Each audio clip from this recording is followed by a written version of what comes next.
Hi everybody, welcome to the stream. How are you all doing today? I hope you guys are doing well. I hope you guys are looking after yourselves and all that fun stuff.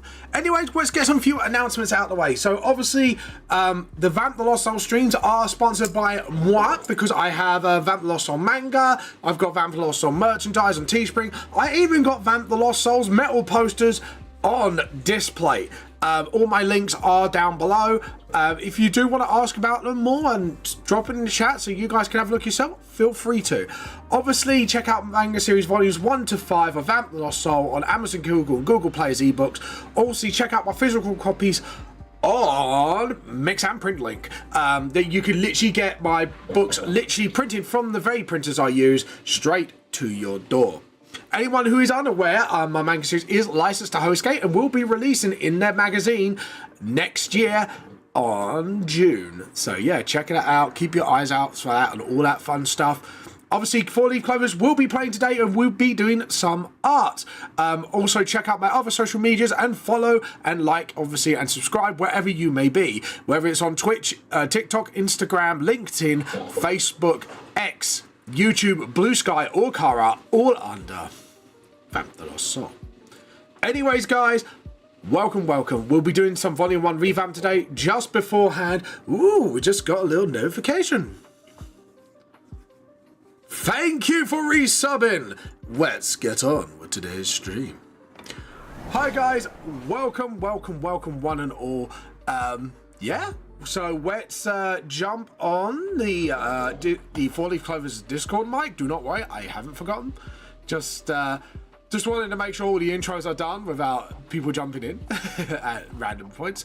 But yeah, so anyways, guys, hope you're all doing well. Hope you're keeping safe and happy and all that fun stuff so far.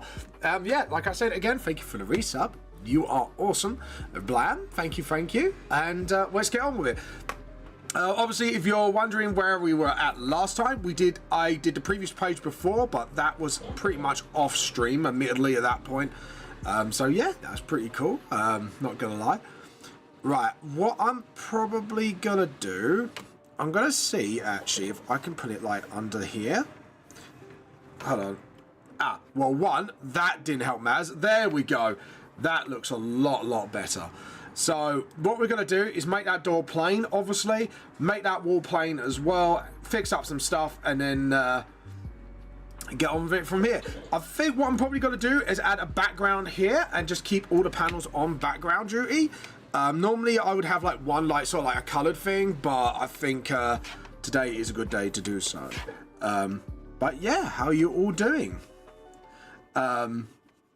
But yeah, how are you all doing today? Hope you guys are keeping safe. And yesterday night, by the way, because I am trying to do it a little more often, just so we got some community time where everybody... I am doing community nights. We haven't done a set time all day yet, but please keep an eye on that mic side of things, because sometimes I'll be playing Space Marine 2, I could be playing Monster Hunter, Baldur's Gate, and everyone's pretty much invited to join the chat. You don't have to play the game. You could just join in and have a little conversation with me, have a little chat, have a little now. I even ask questions about upcoming projects and games, or even if the Clovers join us on the night, ask them questions about the D&D experience with us. So yeah, like seriously, guys, like you're more than welcome to come on. So feel free to. Yeah, I've just jumped on the 4-Leaf Clovers mic, so if any Clovers want to come on early before we play, feel free to, obviously, now if you wish to. But yeah, because last night I was playing some Monster Hunter. It was me and Chide, and we had a really good time actually playing it. To be honest, it was a bit more relaxed. It was not like, oh, we were doing like all the missions. It was literally, to be honest, it was like super relaxed. Which was quite nice, because we were kind of just went, we'll see what we run into and see if we murder anything, you know. That was pretty much the vibe last night. It's like, yeah, if we find something, we kill it. But to be honest, I was kind of a bit more on a scavenge hunt anyways, so I'm rubbing all this out because I didn't really put these details in, so in the other doors, so I'm just going to get rid of this, just to sort of, you know, because it kind of looks like more like a front door than anything else. Did I just hear a knock? Hold on, guys. I'll be right back. Give me like 2 seconds. I'll be right back.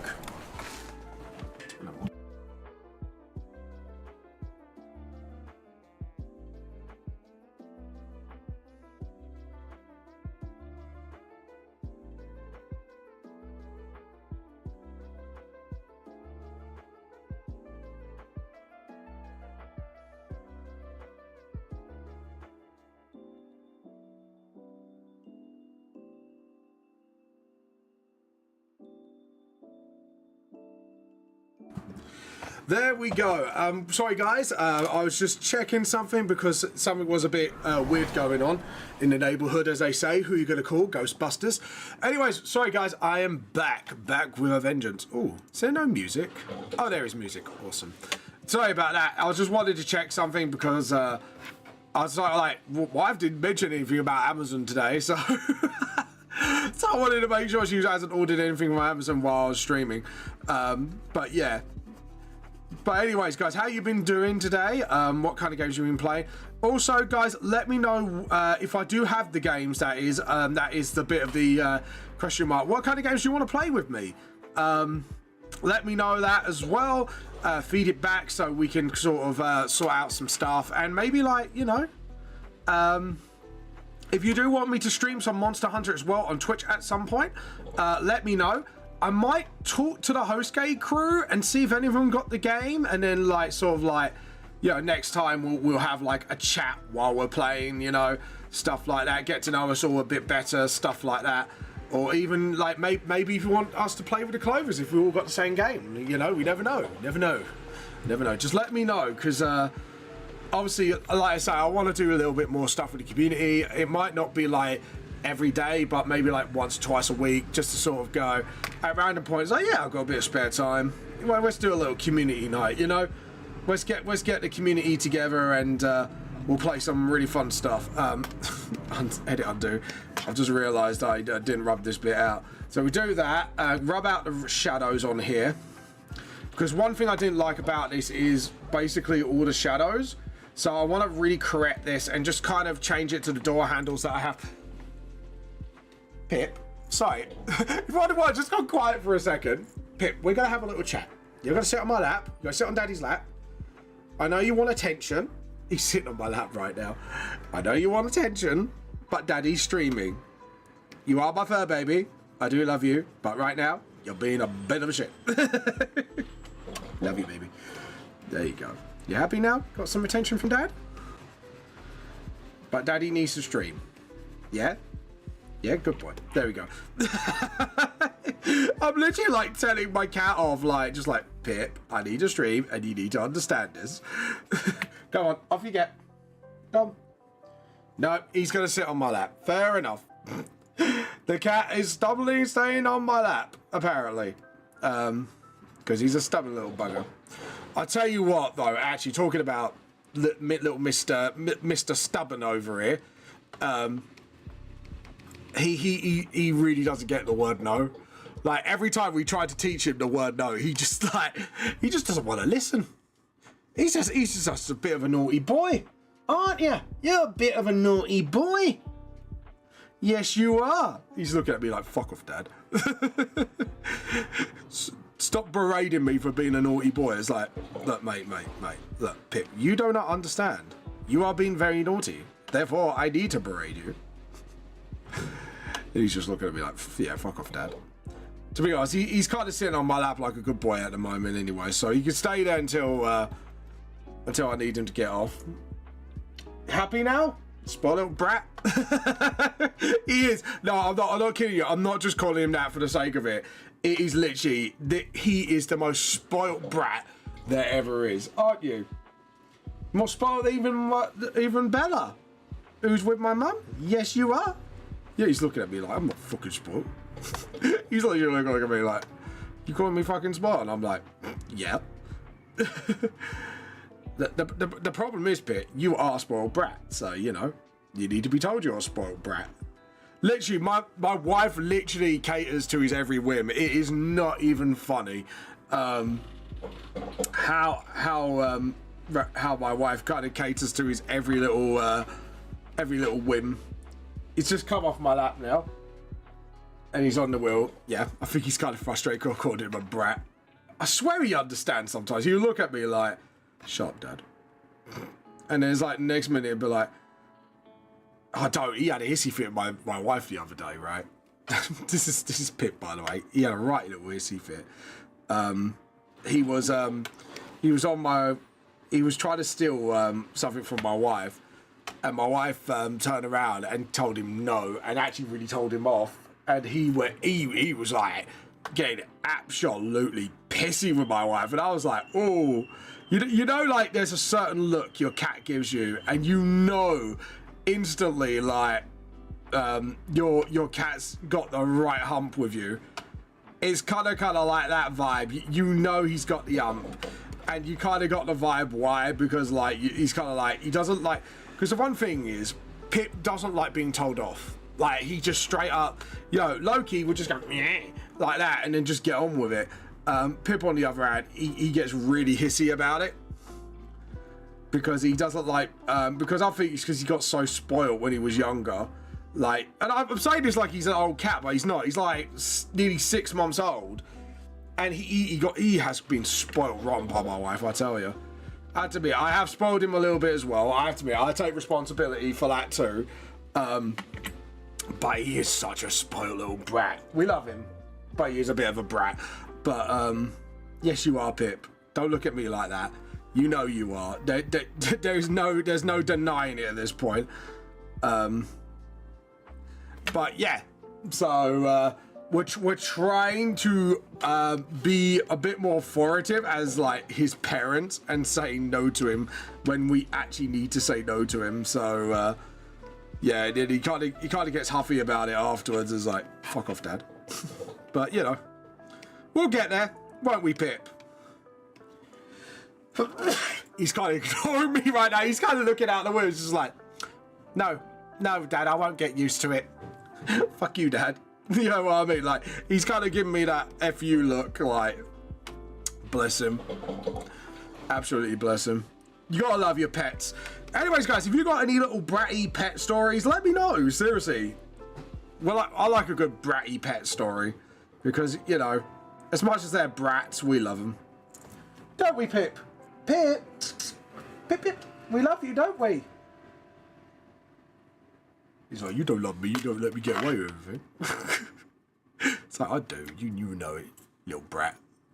You're a brat and we love you. No, you're not going to meow back. He's been really talkative lately as well, actually, which is a good thing. He's been a lot more chatty than he usually has. I've got a feeling he's definitely going to be a very, very vocal young man, even after the snip snip, which, to be honest, actually talking about that, I've got to book his snip soon, so we're kind of coding it as snip snip because every time we bring it up, he just looks at you and goes, how dare you? Seriously, he actually looks at me like I've absolutely betrayed him when I talk about the snip snip. Yeah, we are. We're talking about you, young man. Right, there we go. Now we can clean up some shadows. Now, like, the background matches. See, it's just little things like this, just sort of, like, clean up. And the problem is, I'm going to have to do some cleanup in certain bits of the book as well. Some of the shading, like Jinko's hair up here, stuff like that. Because it's got to be done. We got to do it, guys. We got to fix the I done. Hold on. We've got to fix up, as Alucard would say. You done goof. I done goof indeedy. I have done fucked up. I have done goof. I have done some. Okay, so the door handle. I love the fact I kind of really concentrate on door handle right now. I was like, it's kind of a bit fucking sad, I'm not gonna lie, but there you go. But to be honest, this is all part of me learning as an artist. And if you were actually on Thursday's stream, we were talking with the Hostgate crew, with the art editor, to talk about, obviously, my art progress of art.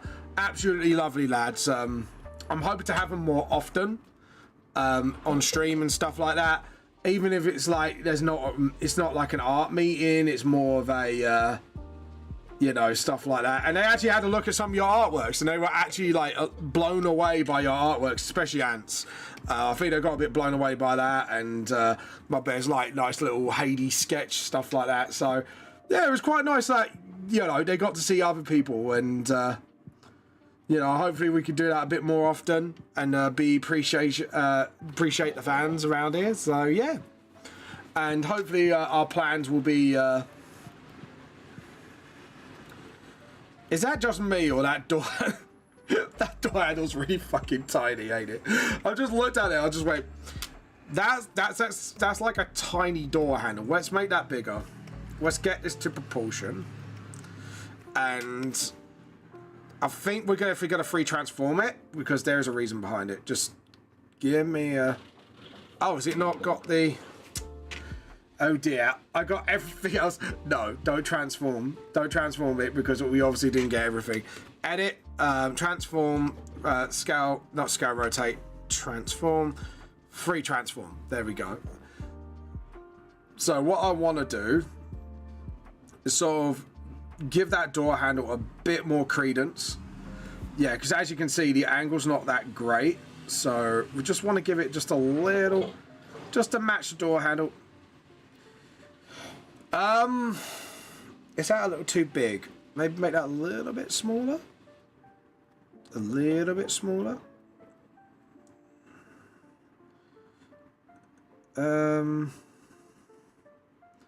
Maybe give that a little bit more like that. I'm trying to just match how the door angle is. Yeah, that looks a lot better. I'm happy with that. Hooray for free transform! There are many tools in the artist depository, and this is one of the funnest tools you could ever have. The free transform, which actually sort of, long as you don't oversize it a bit too much, you can keep like sort of like everything about it, which is absolutely phenomenally fantastic. So yeah, anyways, let's get on with Jinko's hair. So as you can see here, like the edges are a bit too close. Again, it's kind of gotten to the point, this is like the old shading style I did, so I want to make sure like I bump it up a notch and stuff like that.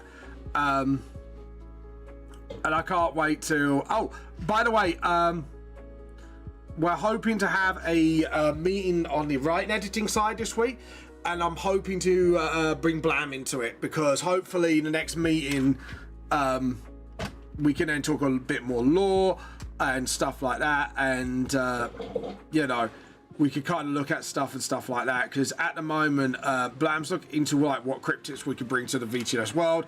I'll look at it and then as well lore wise and just go, okay, we need to do this with the lore, because then it was a bit more in line with everything, stuff like that. So yeah, we can't wait, because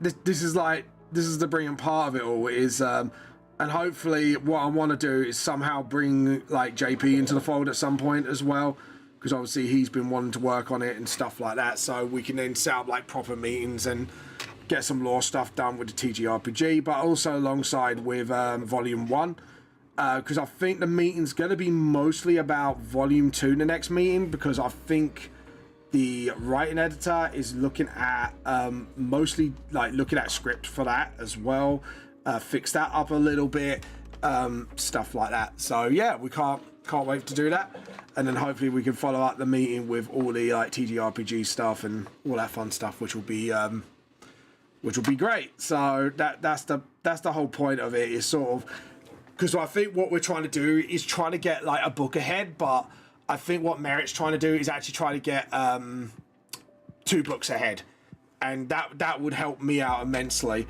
And we could, because obviously I need to talk to him about the extra chapters for Volume 1 at least, and I'm planning on some extra chapters in Volume 2. Because honestly, I'm going to be honest with myself on that one, it needs to be done. I don't think, like, with Volume 2, the only thing is, I don't think Volume 2 needs as many chapters. That's the only thing. Like, Volume 1 definitely needs, like, a lot of chapters nearer to the beginning. And then, we're trying to like sort of like the only other extra chapter I could be thinking of doing is Nikaya's training arc. Not training arc really, but more like a training chapter, like what's been going on in the last month, like sort of like in that sort blah, blah, blah, tongue English. What's been going on with that. Volume 2, I don't think we need it as much. It's just, I think if I get Volume 2 out right now, because this is what I love about my little stock shelf here. But yeah, hold on, let me have a look. yeah, it kind of kicks off straight away anyways.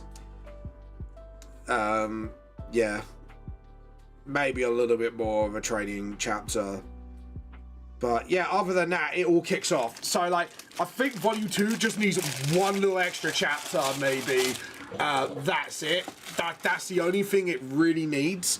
Other than that, it's just like the rest of it is fine. And then if I am redoing like volumes 3 and 4, which I have a feeling that might be the case at some point, we'll see what Hostgate says. I'm hoping not, but at the same time, it's a bit like, well, if we're upgrading all the art from completely digital, it might be the case that I have to do it for them as well. But we'll see what they say if things go. But that's only if things go well, obviously, and you know, things sales go really well in the magazine. But I've got to be honest, looking at the way they're planning things, I have absolutely huge confidence in them, because they are looking into my TGRPG side of things. They are looking into sort of like a lot of the stuff, because I've got so lore heavy stuff. They could do a lot with it, which is absolutely phenomenal. It's seriously like, I don't know. I think for the last stream, I think they're kind of surprised I'm taking in their like notes as well, and I'm like, and I even was like, well, why wouldn't I? Because you know, like, you guys are the professionals. I'm here to tell my story, and that's it. You know what I mean? So yeah, it's it's a bit like, you know, it's like fair enough, but yeah. Okay, I'm pretty happy with this. The only thing I need to do is the hard light for the shining on the metallic bit. So what we're going to do is just sort of get that done quickly, even though I use soft light now. But luckily with the hard light, I think I've just kind of got like the density of the shine enough that it kind of goes to soft light anyway. So we could just fix that up a little bit, do a little bit with the door as well, just to sort of get things running on here, and then we'll be fine. But yeah, let's talk about last D&D session for those who are D&D fans like that. Me and Blam were chatting about this last night, actually, funnily enough, and we were just saying the amount of fucking nat ones that poor Nova rolled. Like, admittedly, I think one part of me felt really bad for what happened, but the other part of me was like, it's fucking hilarious. Like, you cannot get like worse rolls than that. It was just to be honest, it was like, one, it was kind of pure entertainment, but at the same time it's like, but Blabs and Nova said to me, like, when we met up the other day, it's like, because me and Nova know each other in real life, like, to be honest, it was like some of the most funniest shit on 4-leaf clovers. And then it's just like, you know, we just had fun with it. And this is the thing with D&D, like, anyone who's new to D&D or wants to like get advice as DM, it's just sometimes you got to roll with the punches, man. And when you roll with the punches, sometimes you get some really funny epic shit like that. And I think that's like that bit was like the first time it went phenomenally like off the rails funny. But and it wasn't even a derail as well, like, and it just shows you don't necessarily need to derail the campaign to do a funny, essentially. Like, you could just be funny by rolling in the moment, you know? Because that's where the rolls take you, literally. It's quite funny when I say roll the punches when you roll dice. bit punny, really, isn't it? Not very... Oh, sorry. Not very punny. Ha ha ha. Oh, by the way, guys, make sure you post your artworks on Discord, please. We would love to see your artwork, so just let Slam that get the links up for you guys for Nightbot. There we go. So it should be on both sides. So there we go. So yeah, make sure you pay your art tax as well. We love to see your artworks. But there we go. Right. So what I would like to do now. Do you know what? I think we're going to do all new layers. New layer, vector layer. See, because you could tell which ones are the older stuff before I start using vector layers. But luckily, there's not that much of a difference, so we're kind of pretty good on that front. Right, to be honest, I think we're going to need the map at this point. If I put red, there we go. This is how I get my maps up. Let's get those maps up. Doo-doo. And also, by the way, guys, we've got some music for D&D finally that is actually copyright free. I have actually checked this as well. So the fight is in the hallway. Myra is just popped out the door here. So if Junko's kind of facing there, so we kind of really want... Yeah, I think I know what we want. I know what I want, what I really, really want. So guys, tell me what I want, what I really, really want. Because I have no fucking clue. There we go. Yes, I did a Spice Girls. Get used to it. Because it was a funny.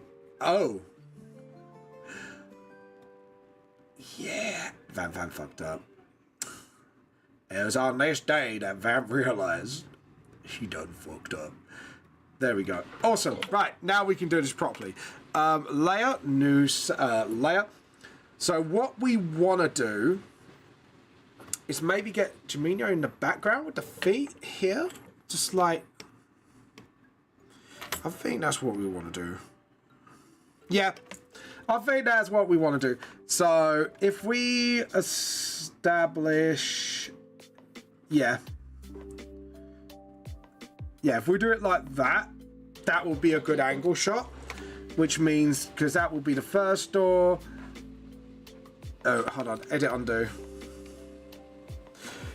I need to learn how to use perspective rulers on clip, because if I can't see it... Sorry, I'm just listening to music here. Trying to recognise what that tune's from.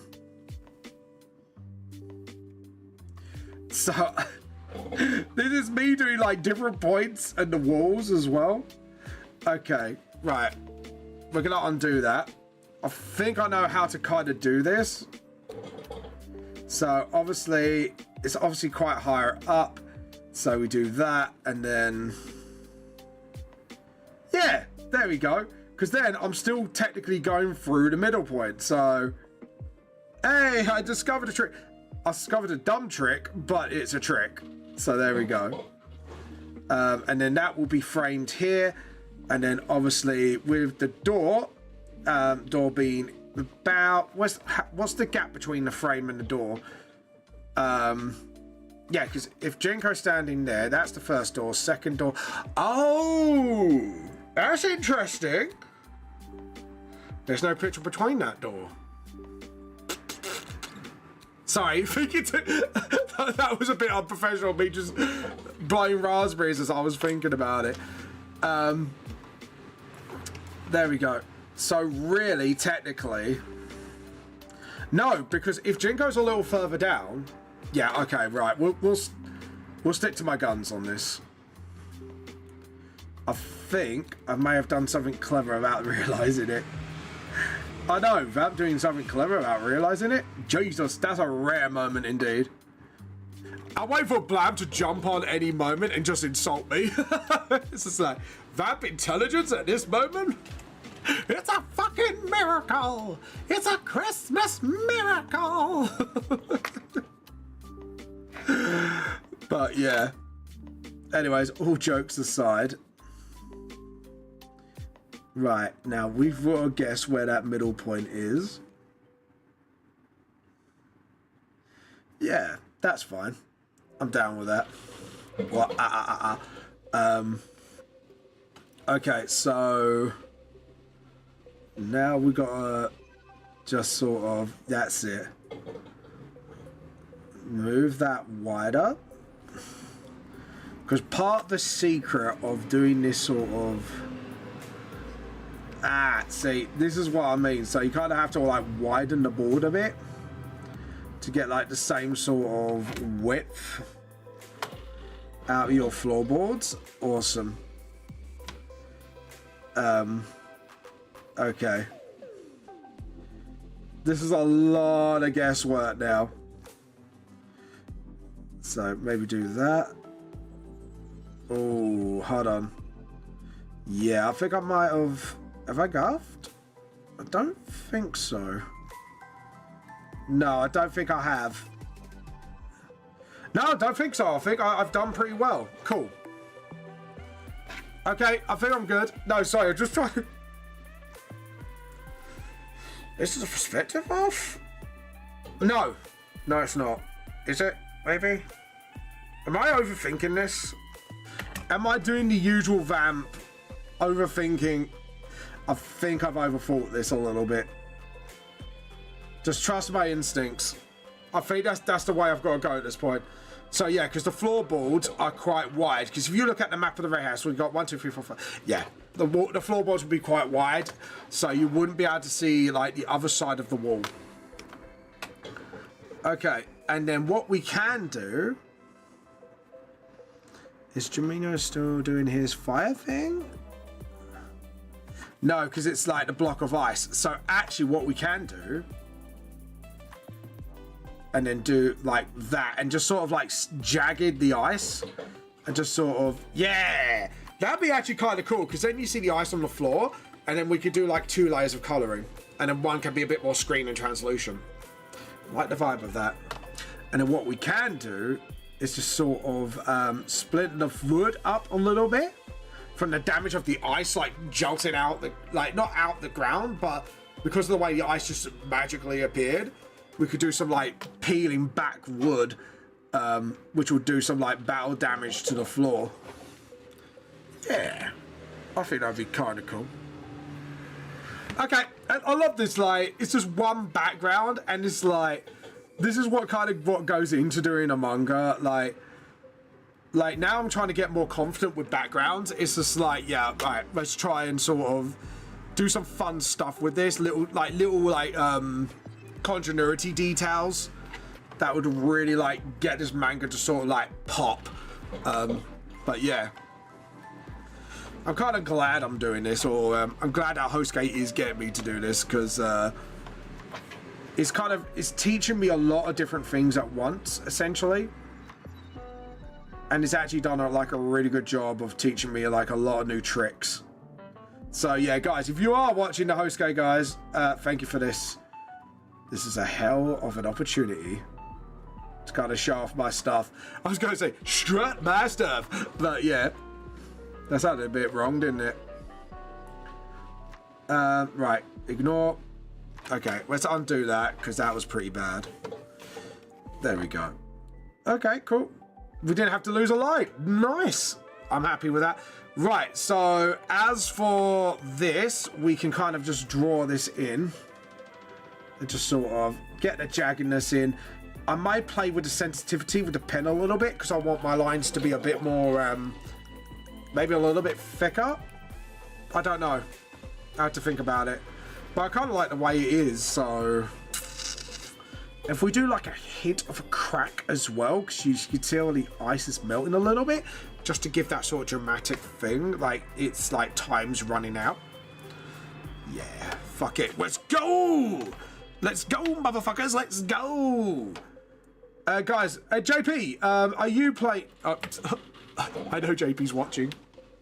I know you're watching me. My shout-out button tells me you're here. This is a sign of madness. Just me, like, T-coing in his head, like, take the tea.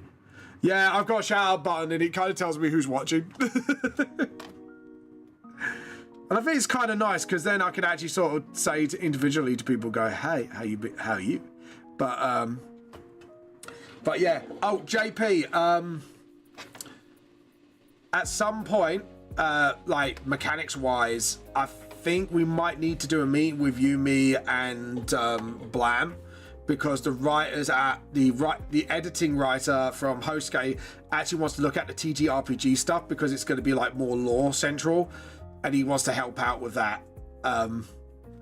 So yeah, I do want to kind of get you a bit more on the team now, and sort of obviously, you know, this is going to be like a passion project, but yeah, it's sort of like I want to try and sort of get a team together for the TTRPG side of things, because obviously when you create a TTRPG, there's a lot to consider, and having some DM expertise would be great, if that's okay, because I definitely would need some expertise. There we go. Right, and then the floorboards again, because of the speech bubbles, we don't really need to do anything else. Or should I do it anyways, just to make sure? Yeah, I think I should just get it right down to the bottom, just to make sure, I think. But yeah, anyways, make sure you pay your art tax today, artists.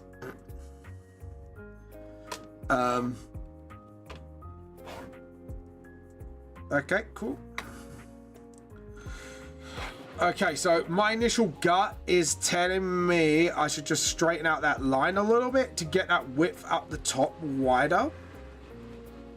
Because, look, yeah, get that a little wider and just sort of angle it a bit better and just sort of make sure, yeah. And then the perspective doesn't look as skewed. Yeah, I think I was right. And there we go. How's that for perspective work? Yes, mate. Maybe just do like a little puddle as well. So I like do a little puddle here of water, just so you could tell, like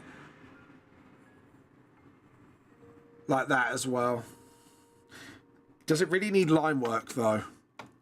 Would it be better? This is the thing I'm still doing as well. It's just playing with ideas and playing with effects.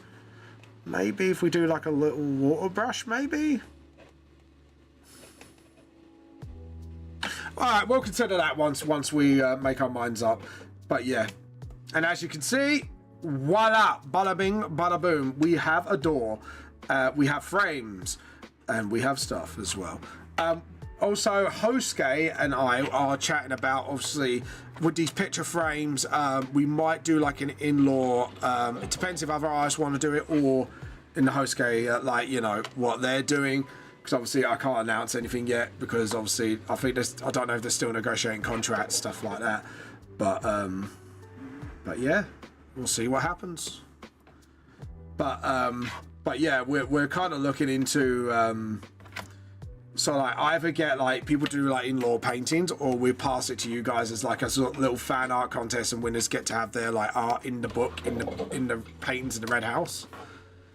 Because I think that'd be kind of cool, because I want to try to be, just to be honest, my goal is to get VTNS to be more community driven, and just go like maybe if we do like ads on tellies or stuff like that, we can get other artists to sort of like pop up, like, you know, like their art in there, just like do like adverts, like maybe like in-universe version of Coca-Cola or something, because obviously we can't have Coca-Cola because it's copyrighted, so stuff like that, just to make the world feel a bit more alive. And having like maybe like a mix of art styles, and like there's like you can see there's like animation even in this world. It's not all like the same art style, just to make the world a little bit feel a bit more alive, if you know what I mean. Lived. I think the word I'm looking for really is lived in. Okay, cool. So now we've done that. The game plan is for this. Ooh. Yeah, we need to do some cleanup here. Give me 1 second. I'm going to do some cleanup. I have to admit, like me editing my own stuff, my art editor pointing out stuff as well, it's giving me more opportunity as well to find up mistakes of my own and what to fix. Deciding what to fix, because the problem is I think if we fixed everything, it's going to take too much time, and we need to be released by June, so it's just being wise of what mistakes are blatant and we need to sort of like fix it like a click of a finger. So what we're doing is I think they said paneling is one of my problems. So first off, major problem, backgrounds. Second major problem, paneling. And then last and not least, maybe just sort of like go for a layer. I'm gonna go, let's do screen first and see what happens. I just want to see, out of curiosity, see what happens with this layer. And we're going to experiment with it to see if we can get that ice effect. And then just do... Yeah, I think screen's too much. How about hard light? Yeah, and then we go over. Good, that's perfect. Because then what we can do... Perfect! Okay, cool. And then we can thicken these lines where we want them to be thickened. Yep. Lower the sort of... Perfect. Perfect! But yeah. I don't know. Would hard light be a good one?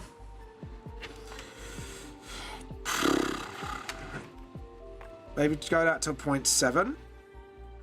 The outline is not too bad, but no, that's a bit too much. 0.4 maybe? Ooh, maybe it's the way I kind of just have to, yeah. Maybe if we do it like this. And then just...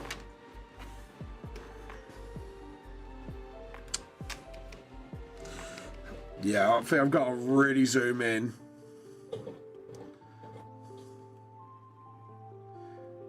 Oh, God. I need to get the line focused, like, right on that crack.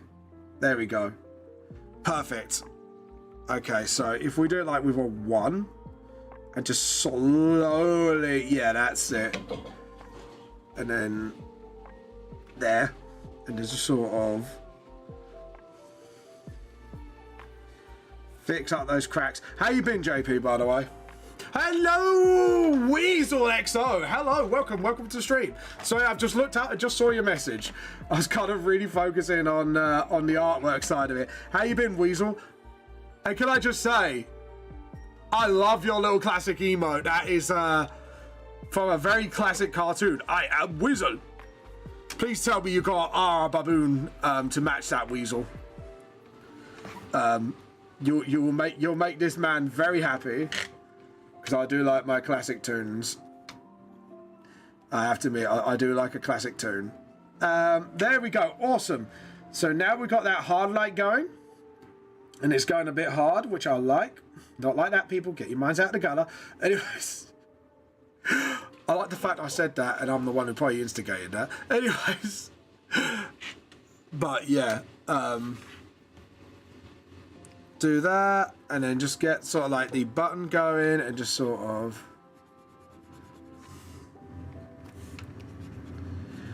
there we go. Okay, awesome. That is absolutely brilliant. So if we add another layer, this time we will screen it. This time we're going to go for a darker blue. And I do have some water effects brushes, so let's have a look and see what we can use. Walls, water. Here we go. So I don't really want, like... Yeah, I don't really want that. Or do I? Maybe I do. Let's have a look and see what it looks like. No, I don't like that. Don't like it. I don't really want ripples. Just more of like a actual... Like, sort of like a, trying to think how to describe it. Just like an actual proper, like, that's a bit too big. Edit, undo. It's like, trying to think like, more like that. That's got some like proper, aha, there we go. This is what we want. Just more like that. But yeah, maybe not as screen.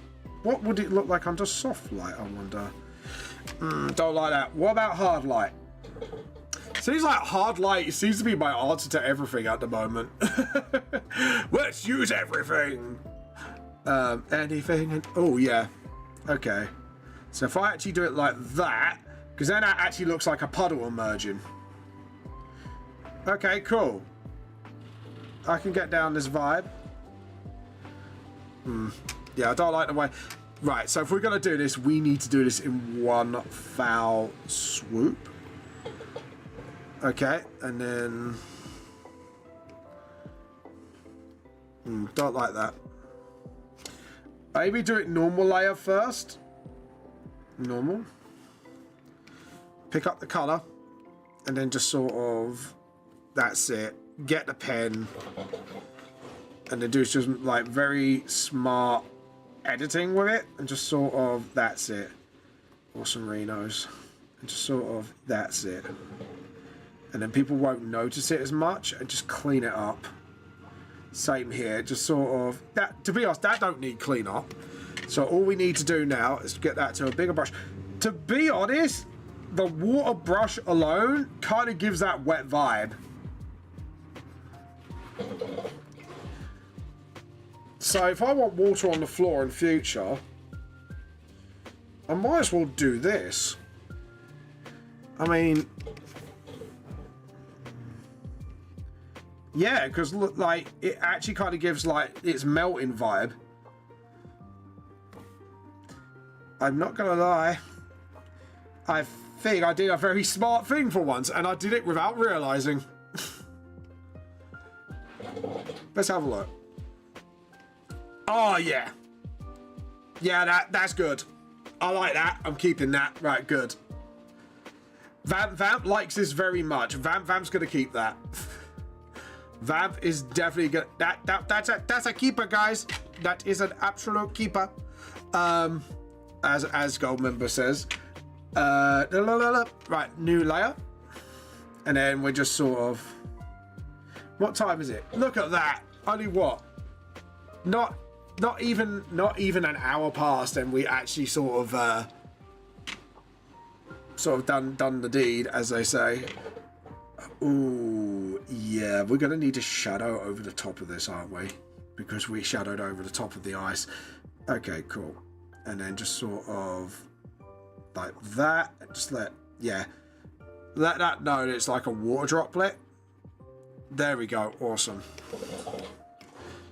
Yeah, that looks fine. I'm happy with that. Just give that a bit more of a sharper edge. To be honest, we could just use the rubber for that. Just sort of like... There we go. That gives it a nice sharper edge. Awesome. And then we can then go back to this and just add a new layer here, and then we can shadow the rest. You just gotta love sometimes. You gotta love those smarts. Gotta love those smarts sometimes. I'm gonna put like a deeper shadow here, just kind of make it a bit more ominous, because we like some ominousity.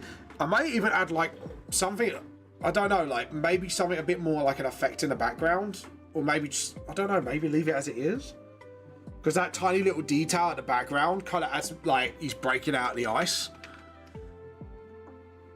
and kind of this is why I like my scripts to be a bit more to be honest, it's going to be the same sort of thing happening, but I can then sort of with the background work kind of actually, oh, it's a rock ruff, damn it, could have caught myself a rock ruff. God damn it, Vamp. I missed out opportunity for a little rock pupper. Oh well. There'll be next time. How often does it come on? Come on. There we go. Right, we are done with that little bit. And then just sort of do that. Edge highlight there. Drop that in. I'm going to make that edge a little thicker. Sort of. Just a little bit. There we go. Just sort of get that sort of nice little vibe going. Okay, well, that's a bit. 7.0, thank you very much. Number 2. There we go. Awesome. And then... Is that a little Root Town theme? I think that is. Was it... Oh, no. No, it's Hyrule Cafe. Okay, fair enough.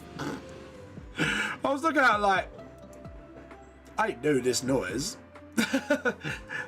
I know this music. I swears. Alright, it is something from Hyrule. It just sounds like something out of one of the Pokemon games. It does actually sound like a Starter Town theme, if you know what I mean. But maybe it's just me hearing things, or maybe because when you're used to being a band, like your brain kind of starts recognizing like little bits from other songs. It's like, is that this song? I absolutely swear to God it is, but yeah. Maybe just sort of, yeah, I can see what's going on here. Right, we're gonna make that brush size a bit bigger and just, nope.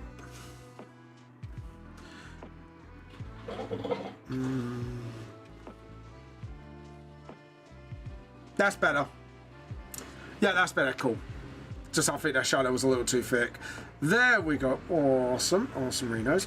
Okay, so second off, we are going to just sort of give this ice a little depth. Just to sort of... Yeah. Just so it gives like that ice a little bit more depth and it's like in the ground. To be honest, I think I should really split that wood as well. Really should. Or should I just leave it as it is? That is the question. I'll leave it for now and see what the art editor says. Yeah, I think we'll wait till the next meeting for art and just see like what he says. But at the moment, we do need to do a lighting layer. So layer, new raster layer, and then soft light, because that's actually what I use for lighting nowadays, not hard light. I never know why I did that actually. Like, why did I hard light, right? When I could easily soft light and get like the highlight lights, just sort of like really a lot easier than mess around with the opacity of the hard light layer. I never got why I did that. It's just, why? Why did I do that? Even I was looking at myself like, why did I actually do that anyways? There was no advantage of doing that. Apart from like absolute stupidity. There we go. And then the ice, I think I'm gonna go with a more, not purplish hue because that's more like skin. Maybe like a yellowish for the ice for light highlight on the to sort of get something opposite going on. Yeah, there you go. Because then the highlight's there, but it's not like 100% visible, which that's what we want. There we go. Alright, let's give myself a stretch. Crack my back. Crack goes my back. Anyways. Okay, I'm actually pretty happy with that. I think what I'm definitely going to do though is definitely add an effect. Because I don't know, like, I wasn't really too sure to do it or not till now. So let's see what kind of a manga effect that we can do. I'm thinking this, and then just sort of, that's it. And we want the focus to be on Jinko. Sort of like, oh, a bit too far there. Make that a little big on the top, a little low on the bottom. Just get the focus on him, and then we're going to push that all the way down in front of this lot. Okay, yeah, I like the way this is going. However, I don't think it's enough, so we want to add this one too, and kind of just sort of like match, but we want to get it a little bit wider. Just line it up a bit better, and just sort of maybe turn it around sideways, just to give myself a bit more freedom with it. Sort of like there. And then just sort of back it out a little bit. Drag that all the way down until the top of this. Just have a look. Lower it a bit more, lower it a bit more. Yeah, I like that. That's a lot more dynamic. That just gives it a bit more pop in the pages. So there we go. And obviously we are gonna have to break the rule. Let's have a look at this. Because this is now like original prologue pages. Let's have a look here.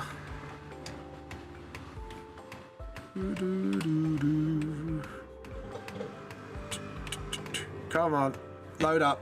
Oh dear. No, wait for the program. It will respond.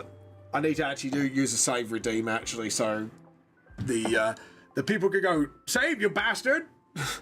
Save you bastard. There we go. Anyways.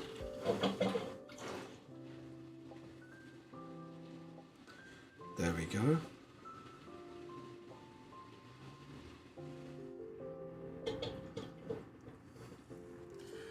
Right, yeah, there we go.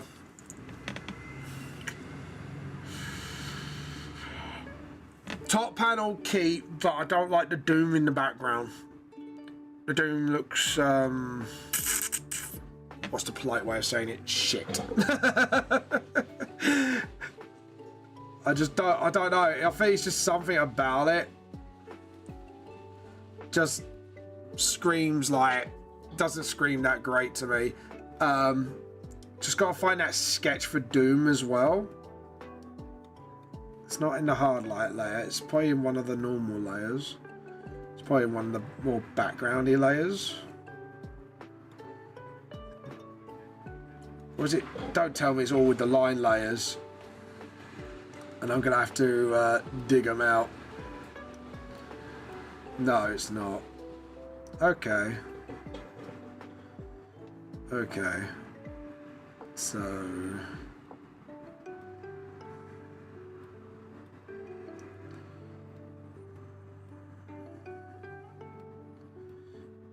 Okay. So I'm just trying to find where this layer is. Because that's the background layers, which we do need to...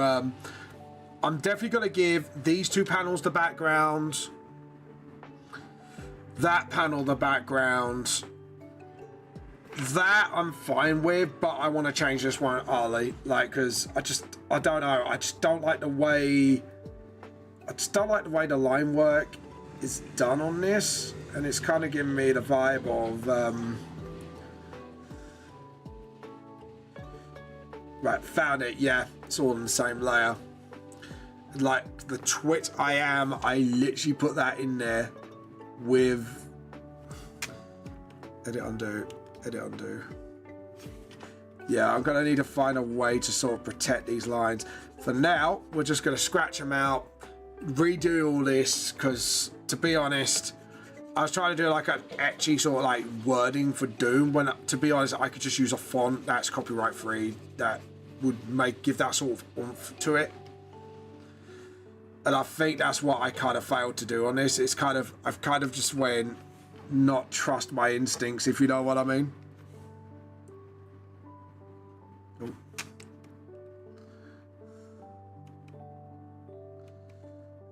Yeah.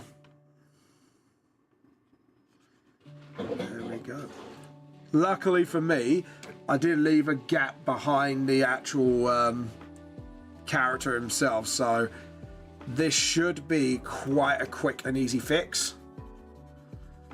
And to be honest, if we're going to go with the Doom, we need to make that a purple, honestly, a gradient, than an actual, I think like a purple and black to give that sort of real Doom vibe would be the real best bet. So we're going to fix this. And then we are going to use maybe like a text afterwards to do the Doom. Like stuff like that. You just... Sometimes you just gotta admit, sometimes you just fuck up. So yeah, let's try and hand grade this. So what I want to do is maybe do the black from the top and just work my way down to the purple. So do that, make it really dark, and then just sort of, we don't need to make it too black at the top, just enough to get that sort of vibe going. Ah, look at that, so much more better. And then just work your way for a more saturated purple.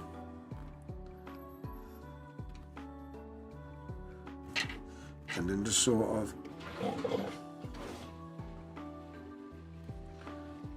Look at that. Now that is what I call the Doom vibe. So now we're gonna edit, select, deselect first, and we're gonna jump on this layer, edit, transform, scale, rotate. We are gonna actually, maybe keep the top one. Yeah, if we keep the top one, just fade that a little bit. I think I've got a way to make this work. If it works, it's gonna look fucking phenomenal. Let's see if we can do it though. The real question is, can we do it? It's not if we can we? Okay, let's have a look. So we're gonna widen this up just utterly. Ooh, I think that widen is definitely not gonna do it any favors. I think actually, if we're gonna do it, we should do it a lot smaller. Yeah, definitely a lot smaller. Really squidge it in. Sort of, that's it. So what we can do is use what bleach does when it's like, you can feel like spiritual pressure, and really go ham on the background. And then fade it. Yeah, that works. Just a few minor adjustments and it just changes the mood completely. And this is just using like a couple of effects that would bolster the look of it a bit. And this is what I like about doing this sort of thing. It's just sort of like, and now we just got to work on getting rid of this utterly. And then just sort of, sorry, because I can still see Doom word like float in there. So I think what we need to do is just go completely.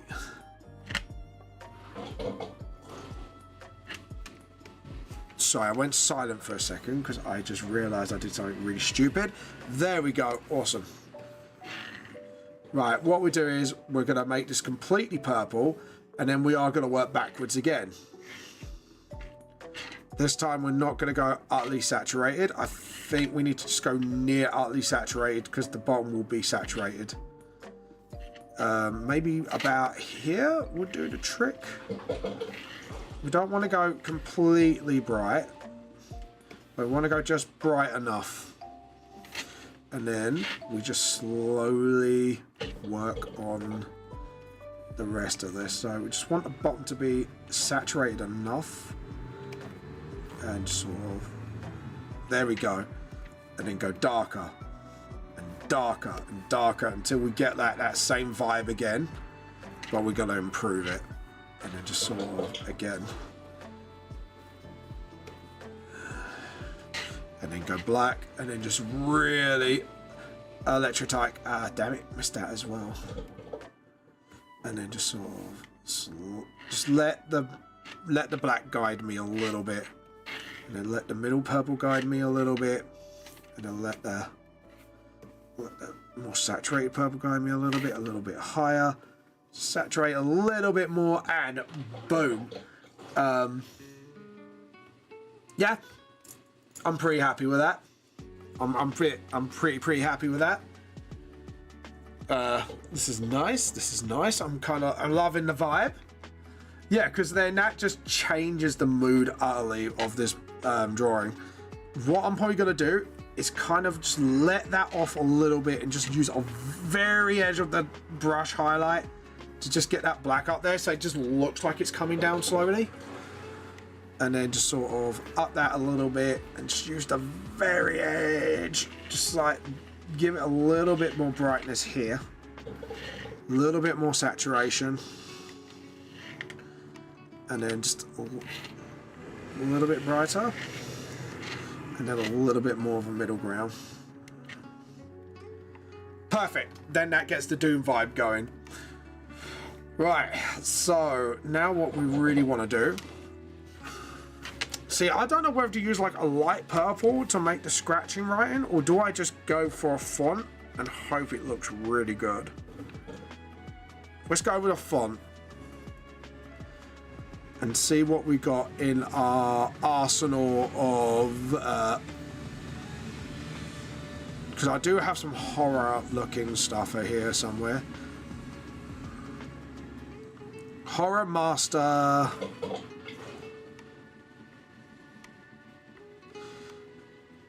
I think Horrify Regular would be the good hit. And then just go... Now, the texture's got blood in it. I don't like that. Because if I zoom in... Yeah, I don't like the blood. I want something a bit more scratchy. I like the word. It's like, I'm looking for scratchy. Yeah. See, I don't like that. Because it's scratchy, but it's not the right kind I want. I want it like really thick. Like, really like in your face. Scratchy sort of looking text. JP2, it's hard to step away for a while. Had to step away for a while, work and such. You were saying you wanted me to get in common with Blam at some point. Yeah, I want to just sort of get you guys in at some point to maybe discuss the VHS RPG, because Hosuke has actually taken an interest in it, because I've kind of built out the lore quite strongly. So they want to sort of the writing editor wants to actually look into that.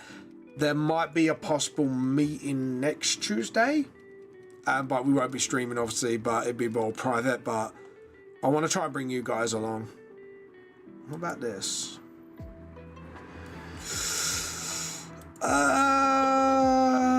Yeah, that's all right. Yeah, Outrun Future is normally my go-to for this sort of effect. Not bold. I think it's a bit too thick. Maybe Outrun Future Regular. No, I think bold is the better choice. Yeah, because then it's got that sort of like italic as well, where it's leaned against. But yeah, that's what I want to do. It's at some point sort that out.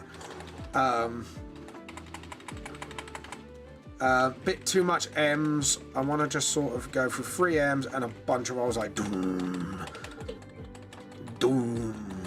Yeah. Now, too many O's. I like it. This is just like artistic direction now, what I want to do with this. That's it. Because I don't really want to just... Yeah, I really want to just sort of... I think doing that and maybe stretching the text a little bit. I don't know. I think that's overstretched. I think about here should do the trick. But yeah, definitely using a lighter version of the color, not white, really makes it like pop. Gotcha. Made a lot of changes since I've looked at it last. We're going through lore at the moment. So rules wise, no. Lore wise, yes. And we are looking at maybe doing a 2D20 system where one is the Gambler D20. Because I've kind of looked at how Wrath and Glory did things, and it gives a lot more narrative leeway. So for example, because this is why I want to discuss things with you guys, is like, for example, if you roll like a normal D20 and then you go over a certain amount on your roll, it does a degree of success. However, the Gambler D20, which has 3 20s and 3 1s, it can do a crit success, a crit fail, or a success with a complication, or a failure with hope. Which that's what Wrath and Glory does with their D6s. That's what the Gambler D20 is there for, to give a lot more narrative credence. So a critical success would be a success on the check, but you got a nat 20. Success with a complication is a nat 1 on the Gambler 20, the Gambler die D20, and the which we could call it the Fate die as a mechanic.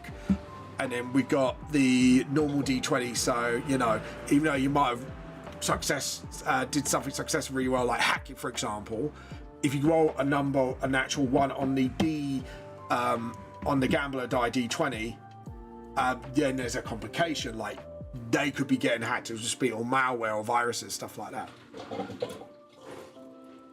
yeah, it's just we want to use core 5e mechanics to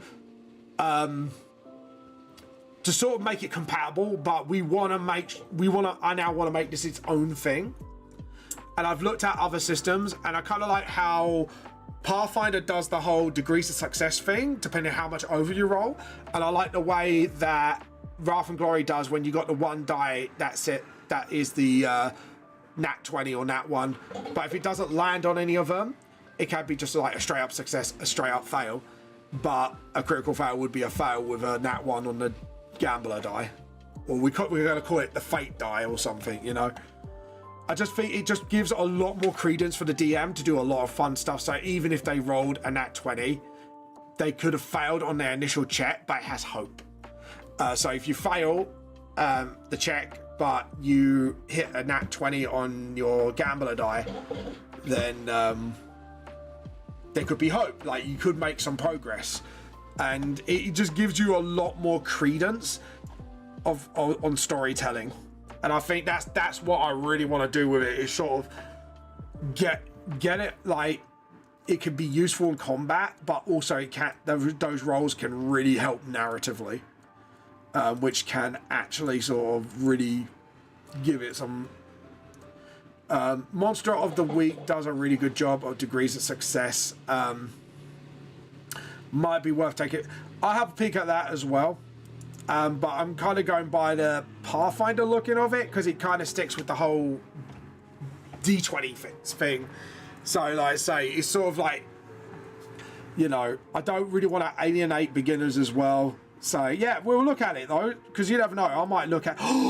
Oh, I like the way the overlay's done this. Right, let's have a look. See if there's anything that does it better. Hard light, difference, no. Vivid light. Vivid light looks kind of cool. Liner light, yeah, it's alright. Pin light, no. To be honest, that defuse really went hard. And I'm kind of like thinking of doing that. Darker color, nope. Lighter color, nope. Divide. Divide's alright, too faded. Yeah, like all that's just, no. Oh, what was the one that did it? That was the overlay, wasn't it? That overlay just goes so fucking hard. I love the way that looks, because it kind of gives like the text, you can see the text, but at the same time, I think I'm going to do another D in there. Maybe like another 2 Ds. But yeah, but I want to look at other systems to see how they've done certain things that I want to do with it, and then see how we do it. Because, yeah. Because, and then you could do conversion from spell slots. We want to keep spell slots, they can, stuff like that. Because we're looking at... I'm definitely probably going to keep the conversion rate on the MP system, but what I probably will want to do is create creatures are more sturdy and more powerful spells. Then if you create it customly, will be more expensive to do. So I mean, so sort of like escalate stuff. But yeah. But that's why I think the Fate Die would be a really good addition to VTS RPG, because it really will really give it that narrative edge. Like, you could succeed on your hit by rolling that one on your Fate Die, and then your gun breaks or your sword gets flung out of your hand as you like manage to do this cool strike, but you did it so hard, like, you know. Or maybe like a failure with hope, like it does half the damage or something, you know. Like, it can give really good credence to combat and keep it smooth. What I am looking at as well for, I am going to do away with individual initiatives altogether and do party turn and enemy turn as well. That, I think, because I've tried it out with bigger groups and smaller groups, and it really makes a huge difference. And I'm actually going to talk to the Clover soon about just doing away with individual initiatives altogether. It just really does... if you know what I mean, it just really does do a lot of stuff with it, and I've just noticed it definitely gives players a lot more urgency as well. You could do then combat mechanics stuff like that, which I'm working on at the moment. Like, as a DM, like I've actually looked at this and I'm like, this actually has real good leeway for players to do really cool stuff with stuff we've got. And I just think not like doing away with that would be layer, new raster layer. Sorry, I'm getting really distracted today. But yeah, it's just looking at lots of different stuff all together. And I'm kind of looking at it and I can go, yeah, because with group initiative, we can rule it out so it's compatible with 5e. So what we can do is one person rolls a die and you add everyone's initiative together, which means abilities still can come into it and stuff like that. But also like the creatures, you add all their initiative in return as well, stuff like that. So it's not always guaranteed because there's more creatures than you, stuff like that. And maybe do like a boss goes first rule thing as well. So yeah, I'm just looking into like different ways of doing it, which would be a lot more interactive. Or even then, like if you play bosses, the bosses have like legendary actions, which also interrupts the flow of the players as well. So yeah, it's just, I want to look into it and try to like go, yes, it's compatible with 5e, but it differentiates itself in a way of it makes it really good for other players. Combat's a lot more faster and stuff like that, and it's a lot more like you can kind of figure things out as you can go. Because to be honest, I've actually looked at what players have done with this, and it's just like I've just noticed things will get a lot more speedier. And if players want to sit back and still take their time planning, they can watch what the other players do first, and then they can react to it as they go, which gives also a lot more credence for reactions and stuff like that, instead of like them sitting there waiting for their turn, being on their mobiles, and then they get so distracted like they might miss their opportunity for that one big opportunity attack they could do. But yeah,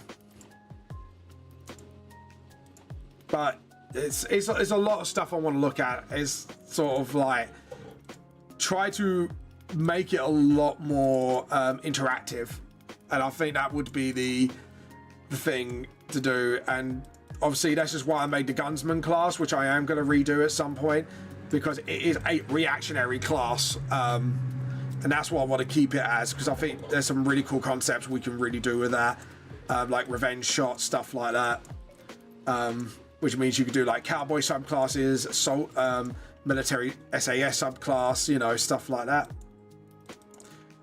Or elite, well, to be honest, not SAS, we could call it like elite soldier or something class, you know. So it's just got a lot of stuff going on for it, or musketeers, you know. So you could definitely bring variety to it, and like even if they do musketeer in the modern age, it has uses. Like musketeer, I've got like, I want to make it into a sort of using its reactions instead of doing damage like a usual gunsman. It does a lot more support stuff with it, because it's like all for one and one for all and stuff like that, where like the soldier maybe uses its reaction to do a lot more combative damage. The cowboy probably uses its reactions to maybe do some cool stuff as well, but also we get some cool in combat abilities as well. So, you know, just stuff like that.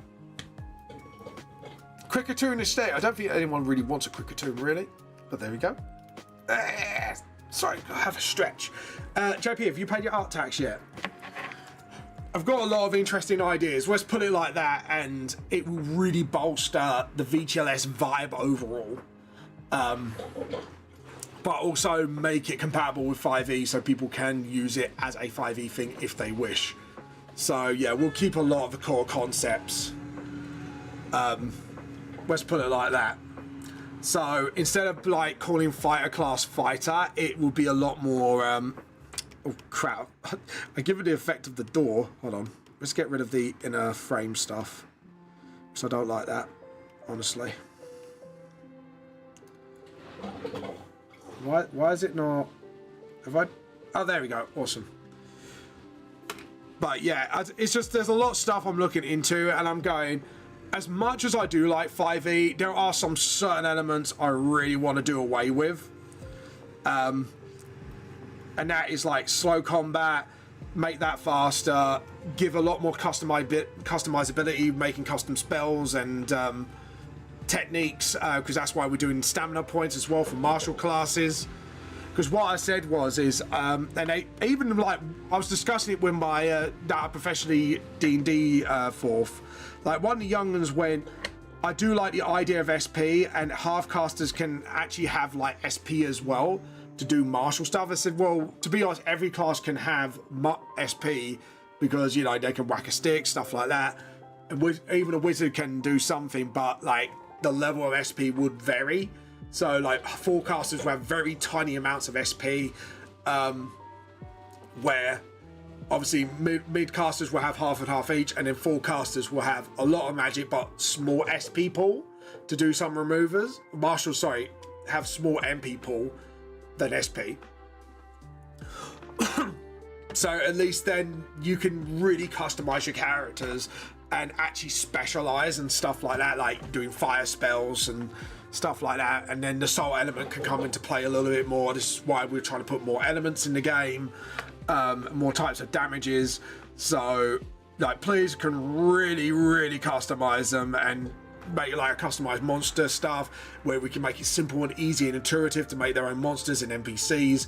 Because something I've noticed with D&D as well, it's very hard to do that. And you kind of have to use your experience over the DM, where you can have an inexperienced DM just create one like in minutes, like a click of a finger, and they've got like the template sorted, and then they can build up from there. So it's more looking into more stuff like that. It's sort of like really keep it simple. Like keep it simple, but they can complex it as much as they want. Think of like Pokemon. Pokemon battles are simple, rock, paper, scissors, but if you want to play competitive, you then get into more of the strategic side of things. And this is what I want to do with VTS TTRPG, is sort of keep it simple, but at the same time, it has the depth it needs to make it really good for those players who really want to go anime wild attacks out there.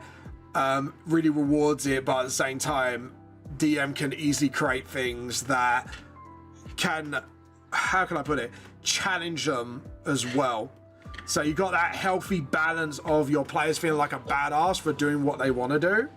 However, at the same time, you could really, if you wish to, I wouldn't say punish, but more of making it hard enough so the players can feel rewarded. And you could then upscale the monsters and create them as you will. And then we could put a few in lore stuff, and then maybe like people then create their own abominations and stuff like that. So yeah, I'm really excited about it, because then we can actually look at this from a perspective. And instead of using like DCs, we can then use more like stuff like, trying to think how to put it. Right, that's just going to be a wall. Yeah, that's just going to be a wall. And then just do that. And then...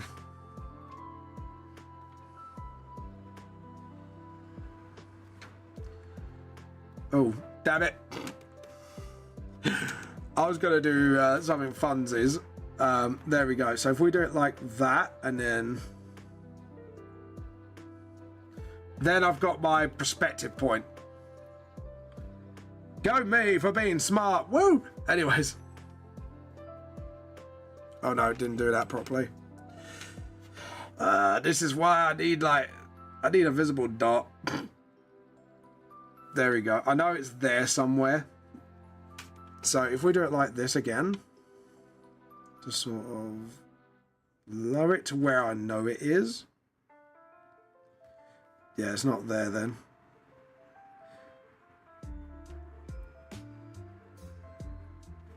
For God's sake. There we go. Right, edit, undo. Sorry, it's just sometimes when you're concentrating really hard on something, I'm just trying to sort of... there we go. There we go. Awesome. And then do the same here, because I'm now starting to know where everything is. There we go. And then just sort of... that's it. Awesome. Okay, cool. I think I'm happy with that. Awesome. And then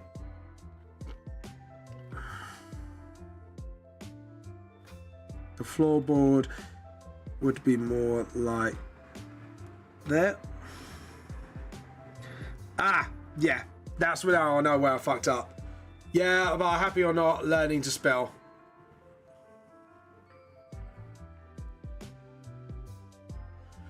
What? Fuck you, man. But it's not I don't want to learn, it's just fucking spellings are bullshit. That, yeah.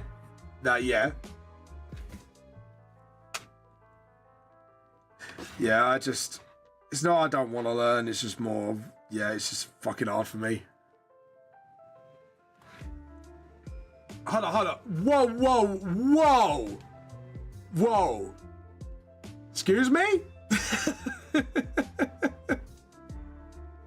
I feel a little called out here. What? Excuse me? Please say you're joking. I think I'm taking this. Please. Oh, thank God. Sorry. My dyslexia can be a bit of a sore point when people say that. I apologise. My face was like, whoa! Yeah, but like, this is why I fucking use Grammarly. But yeah, but talking more positive things. Apologies, I misread that. That was my bad. Yeah, that was my bad. I misread that as a thing. Sorry about that. Just to let you know, Future Blab, that's a little sore spot for me when people say that to me, because I've had so many people say that to me over the years, and it really winds me up when people say that. Brings back bad memories of some bullying, so try not to joke about that in the future. Oh yeah, I know you humour. It's just I'm just letting you know that's one of my things. Yeah, no, don't apologise. You didn't know. I'm just letting you know, so it's fine. It's fine, because my brain went, wait, what? But yeah. So just to explain to the audience, I was actually, when I was younger, not younger actually, is when I was getting my YouTube channel up and running, there was some, or I should say an ex-friend of a friend, used to say that stuff a lot to me, and then went learn how to spell, and I'm like, and me and him got in a fat, I mean, it was a fat ass argument, and there was a lot of words thrown at each other, and I was just like, yeah, like there's a lot of stuff that don't trigger me, but that is one of them, and that was because of that. And it's just like, yeah, it was really bad, like, because essentially, I think it's good to hear this story from the people, because I think some people then can have some insight into dyslexic people, but yeah, you know now, it's fine. It's basically, he turned around and spammed my Facebook with learn to spell you fat cunt, and actually used them words specifically, and I was like, what the F do? Like, even some of my mates went, what is wrong with you? Like, he's dyslexic, and it's like, yeah, but he doesn't put in the effort to learn. It's like, dude, I have tried. I've used like so many different tools to help me do it.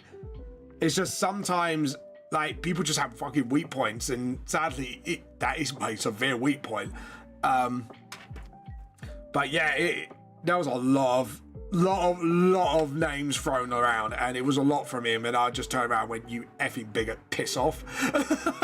Because I tried to reason with him, like, I was like, dude, like, I have tried, you know, I've turned around and said this, you know, like, this is what I've learned, not to try and justify myself as much, but the dude literally, like, laid into me, like, and he just did it for no reason. There was no context other than he just got pissed off with my spellings for some reason, and then there was a lot of other things going on in the background, which I won't say because it involves a lot of shit. And he never knew, like, there was other things going on at the time. So he was acting like a little SJW, thinking he was in the right, and then he thought he had every right to bully me. I'm not even joking, you guys. Like, he thought he had every right to bully me, essentially because I got in me and another person got in an argument. He quitted my YouTube channel, but he didn't know what happened in the background and what led up to it. And to be honest, the guy's a bit of a bigot anyways, because he used to bully my wife as well and stuff like that. Like when we used to play Yu-Gi-Oh! It's actually part of the reason why we don't play it anymore. And yeah, it was really nasty shit actually. Like I said, I won't put everything he said to me on there, but there was a lot of bad words thrown. And he was like, well, I don't like you because of personal reasons, and you did this to this person. And I'm like, no, I didn't. And two, the reason why I've said some of those things was because there was actually a legitimate thing going on. You know, he wouldn't have it.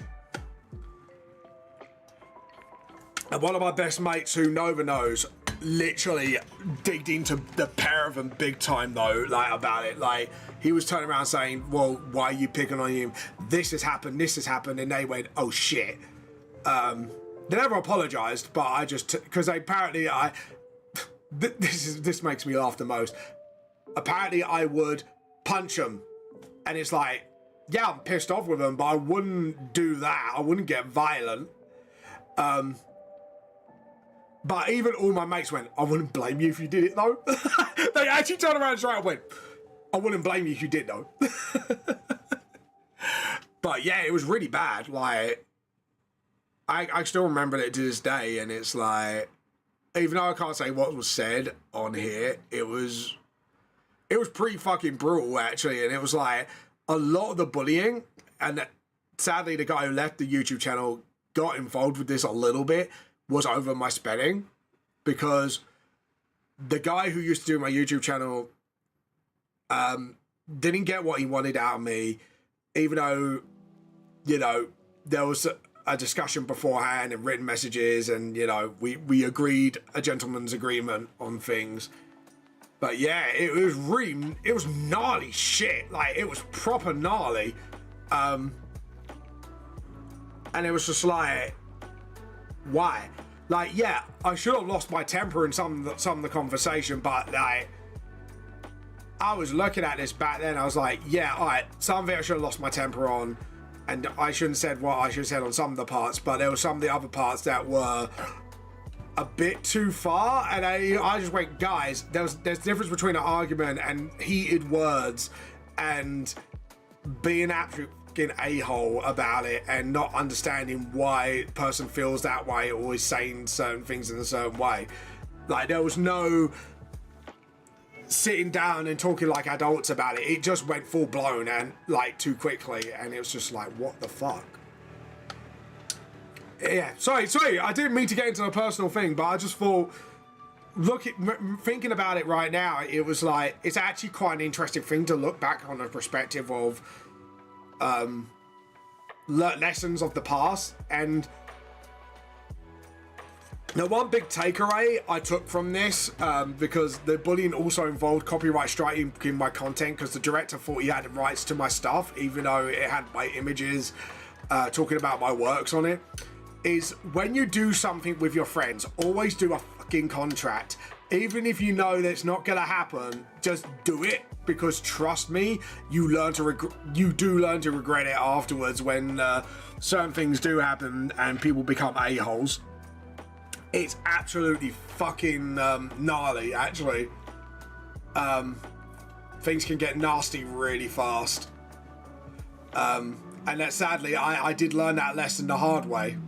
But that's the thing about when you're being a VTuber, or you're doing your own manga, or you make your own team for D&D stuff, like, you know,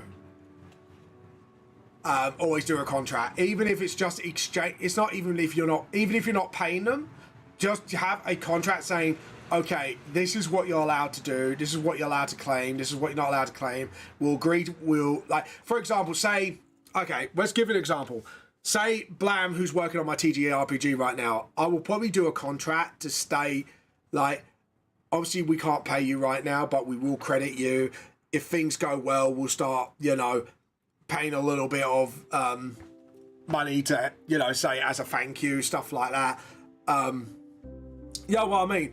Or say if Blam has a TTRPG that he's working on, we exchange work. So on the contract stipulates, I'll do like, say Blam does like 30% of the book's work for me, and then I'll do like 30% back, you know, stuff like that. Like it's really important to do that sort of thing. And this is why when I did my panel talk on Make Your Own Manga, it is so important. Like, even if they're your best buds, just for your own safety, do a fucking contract. It doesn't have to be utterly legally binding, but a written document, in case it gets a bit legally, it can be then taken to court. Just make sure like it's nothing taking the piss or something that's illegal. Just put like, you do this much of the work, you do this much work, you get credited and stuff like that. Like, bare minimally, that's what you should have as an agreement, is to credit who works on your stuff.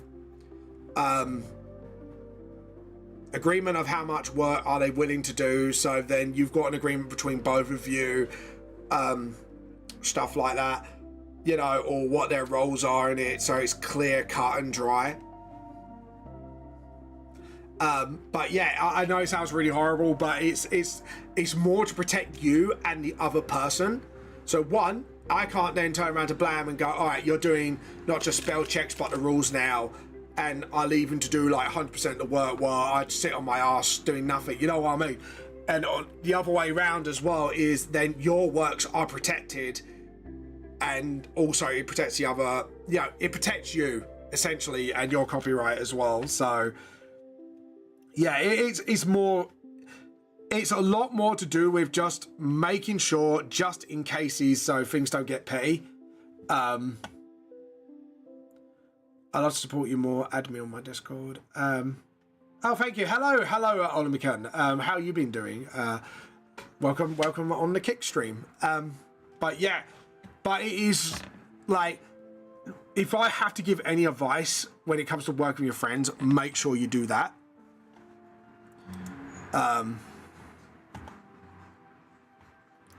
But yeah, I just thought discussing that sort of thing actually would help you guys then understand better, because when you're in a bit more of, when you're working together on a YouTube channel or something like that, it is still a professional environment, and you just need to make sure you keep everything as professional as possible. And that is like the one big lesson I've took away from that, is like, sometimes you just gotta turn around and say, nah bro, and then just sort of make sure like you are protected as well as your sort of like creations. Like I say, it's something that I feel a lot of people dread to do because it can cause complications, but at the same time it's like, yeah, but this is for your own good, and you gotta make sure your work's protected as well as the person who's helping you out is protected. And then like, if you do go in your separate ways, you have a contract that is a civil agreement between two people. Like I say, as long as you don't take the piss with it, it should be legally binding. I'll definitely say ask advice with solicitor, what you can and can't put in. That will help you as well with stuff like that. But yeah, but other than that, like a simple thing of saying what work person does and make it really like 100% fucking clear is definitely huge advice I would give.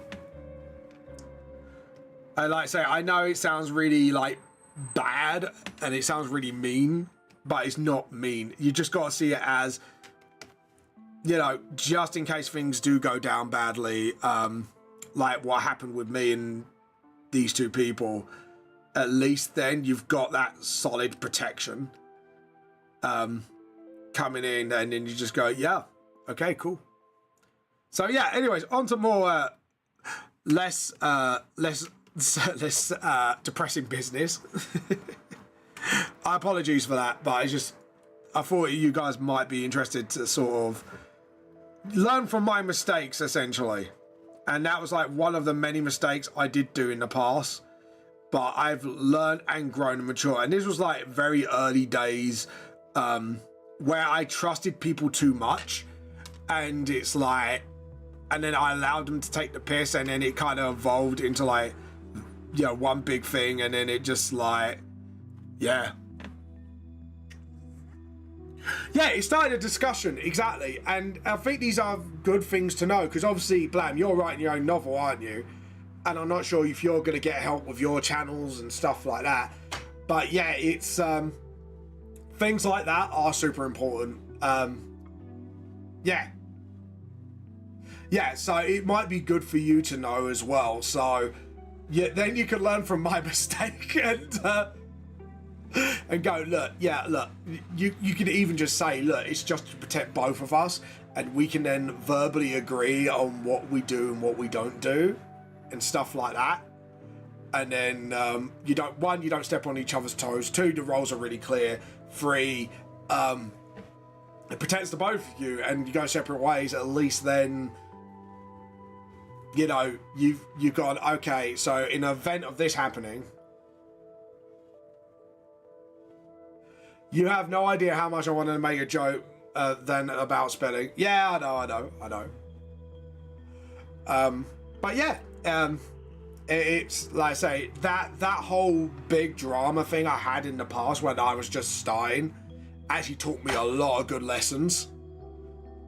And it's actually quite good that maybe I'll speak about this now, because the thing is like, you know, you just gotta keep it professional. And I think that's the most important takeaway from this, because I'll tell you what, because this was years ago, from what I've heard now, the reputation, because after the whole incident, I actually had loads of people come up to me and actually discussed about this particular person, like, and I kept this quiet on my side, but because it all blew up in certain areas in my private life, people found out about it, came to me, discussed things with me, and I just went, shit. So thanks to that person's reputation has gone down the shitter,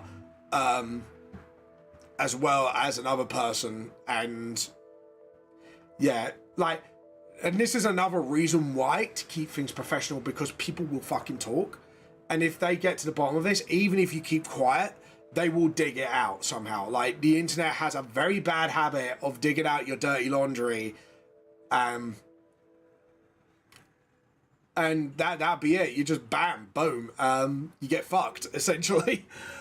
And it's really, that's why it's really important, 1, to keep honest with your audience, 2, take responsibility when you need to take responsibility, and 3, just keep things professional, even if friends are working with you on certain projects. Even if they are volunteering and stuff like that, just keep it professional, and just, you know, keeps you, both you and your friends, safe, and hopefully it prevents all arguments as well in the future. And 3, it could prevent you from fucking up your own reputation as well. Because, like, after that, like, because they spreaded crap about me, even though it all got proven not to be true, it took me years to recover, like, my social media. It took years to recover to the point where, you know, like, it wasn't even by clearing my own name. It was just like, yeah, there was something pretty ugly going on. I can't say all of it because a lot of it is private stuff and behind closed doors.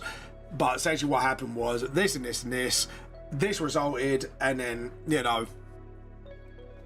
So, yeah, it is just, there's a lot, like I said, there was a lot of shit to learn from that incident, and it helped me mature a lot more as a content creator and as a author.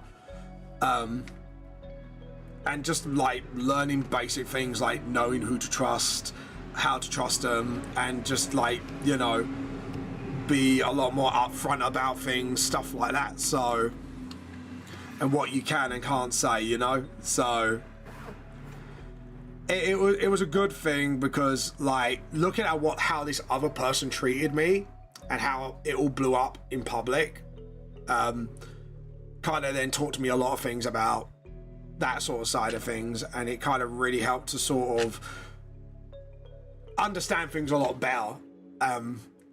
Yeah, but it's yeah, it sucked it happened. And trust me, it really fucking sucked it happened. And, you know, but at the same time, the big pro takeaway here is, though things did, you know, things did get better, lessons were learned, and I was able to still grow because of it, thanks to, one, amazing fans that I've had, two, the support I had during that incident, and even from other artists coming forward to tell me that this person was doing the same thing to them, but taking advantage of them and stuff like that. And then, yeah, it was a really good learning curve for me. And as much as I hate I went for it, it was a good thing I went for it.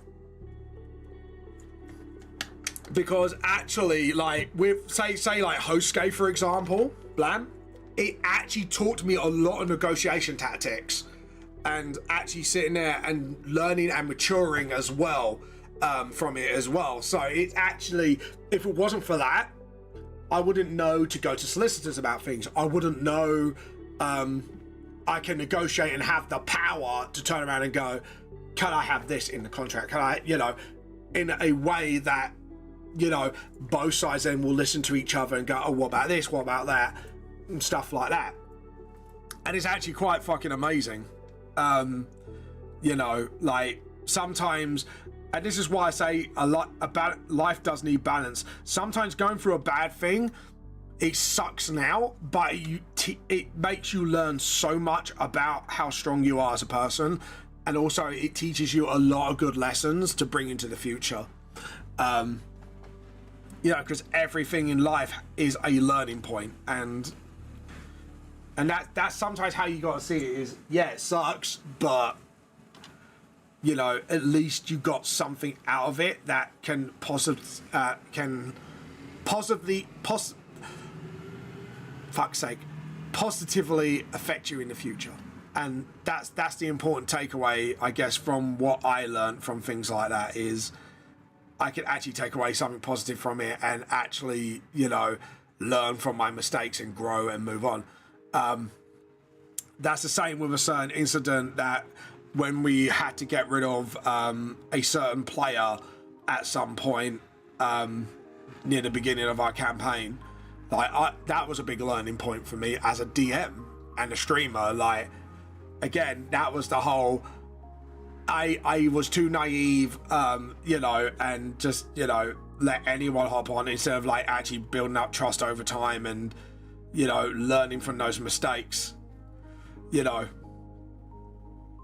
And that's the thing, is sometimes you just got to take away, like, you know, yeah, sucked, but something good did come out of it in the end, and I grew stronger out of it. And I think sometimes you just got to, sometimes a good takeaway is better than no takeaway. You know, even if it sucks. But yeah, but it's, I guess in a way that's what, it's had a positive impact. It just sucked. It happened. Yeah.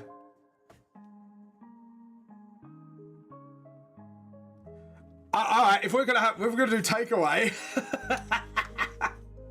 can I have a meat feast pizza with no cheese, barbecue basin? Because to be honest, I'm not a cheesy guy. I can't stand cheese. But yeah. Barbecue basin is so nice though in a pizza. Oh. Now I crave fucking pizza. Right, that's it. Next takeout next week. This Friday with my wife, we're going for pizza. I'm gonna be like, right, Rachel, we're going for pizza. She'll probably say, she'll probably go like Rogel Dawn me and be like, no, we're having this instead. Like, ah, shit. But yeah, now I'm craving meat feast pizza with barbecue base. God damn it, Blam, you're being a bad influence. I've craved pizza. Fetch me the Papa John's. Or as we call it, Papa Nurgle's pizza. When true. Trying to lose weight, man. That's fine, it's fine. To be honest, I can wait till Friday. But oh fuck. Oh, Joe, what? I tried some really weird strawberries the other day. Talking of food, I tried what do you call it? Like pineapple strawberries. Like they're white strawberries, but they taste like pineapple. Oh my god, they're fucking munch. If you want a healthy snack that tastes like a little weird, but it's a strawberry, like pineapple strawberries are like fucking munch, mate. I don't know how they did it, but mate, it's munch. It's like candy grapes as well. Candy grapes taste like lemonade. We call them lemonade grapes, even though their actual name is candy, but it does taste like lemonade. It's like, if you don't drink fizzy drinks anymore like I do, I mean, they're like some of the best shit you can munch on. But yeah, sorry, talking about how yummy grapes are. But yeah, it's like they are proper munch grapes, and I'll tell you what, Blam. If you like sweet stuff, like that's like a healthy avenue to go down. What would Barbarmoa do? Oh, fuck off. Can I just have one stream with not one mention of Barbarmoa, please? Jesus Christ. Leave my Jason Momoa alone. Stuck corrupted him into a sheep man. Lord, give me mercy. I shall not F off, but I will F off. Hey, Halupa, how you been? Welcome to the stream. We were just chatting. I was chatting about eating pineapple strawberries, and they are absolutely fucking munch if you haven't tried them yet. Like seriously, I really hardcore recommend them to people. Like candy grapes as well, like fucking munch. Raw. Yeah, I'm not raw. Well, I don't know.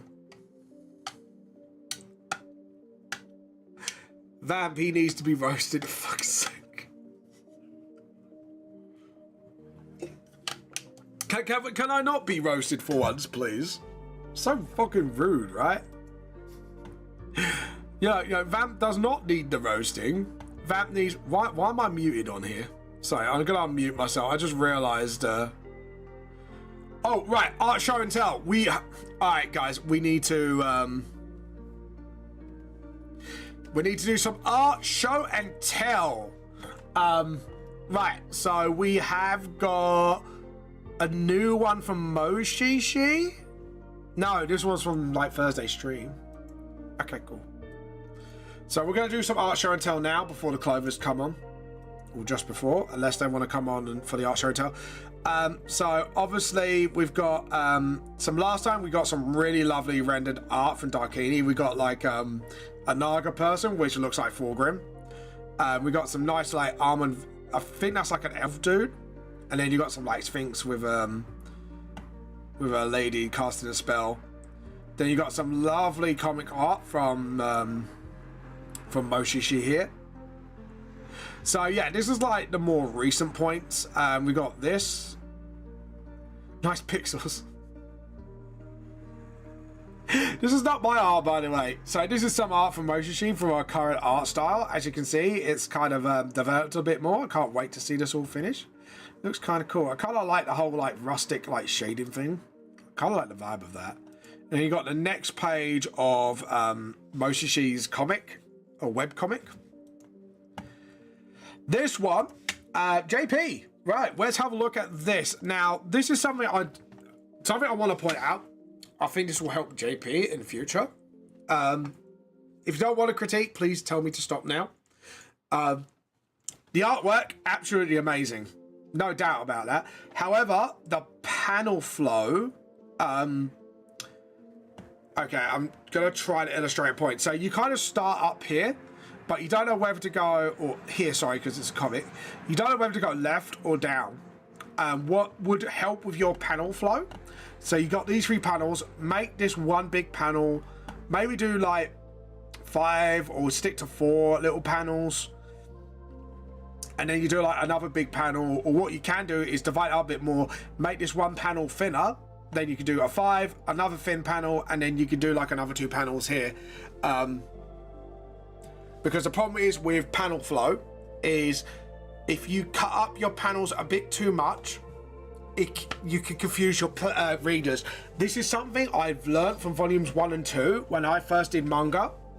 Is one of the criticisms when my readers read it is they loved the story. However, when you have panels like R squares everywhere, you don't know where to go. So you got image when you do your panels, you need to image it like a river. So you then know where the flow goes. So if I get up one of my recent pages with a lot of panels, I will, and I hope this will help JP if you're watching. Let's get one of my recent panels. I want one with a lot of panels so I can actually then show off what I mean. Ah, this one here. So we're going to add a new layer. And this is like, I've added backgrounds to this one since then, but layer, new layer. So what you want to do is, while I talk about panel flow, is you want it like a river. So you want to, so your eye, so it's a manga, so I'm doing that way so people can see. You start from here and then you go over here, your eye drags down to here, and it goes here, and then boom. So what you're doing is then showing where you are, where the viewer's eyes go in the panel, and then you kind of got that visual river. So when you got yours, JP, I'm gonna just copy and paste it. I love the art, by the way. The art's really good. Yeah, just edit, new, no, not undo. File, new. This is just advice. You can take it or leave it, but when people talk to me about comics, this is a common mistake, and this is a mistake I did when I first did 1 and 2.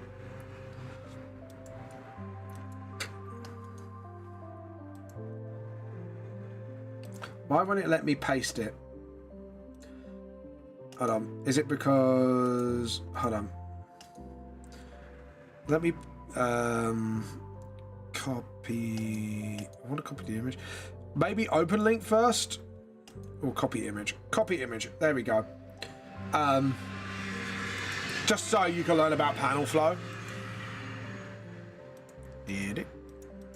It won't let me, so I think I'm going to have to open it link.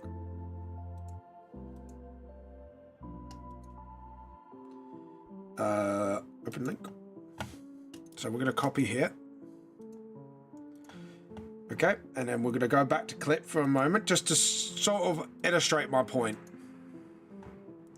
Edit, transform. Let's go. So just sort of, there we go. Do it like that.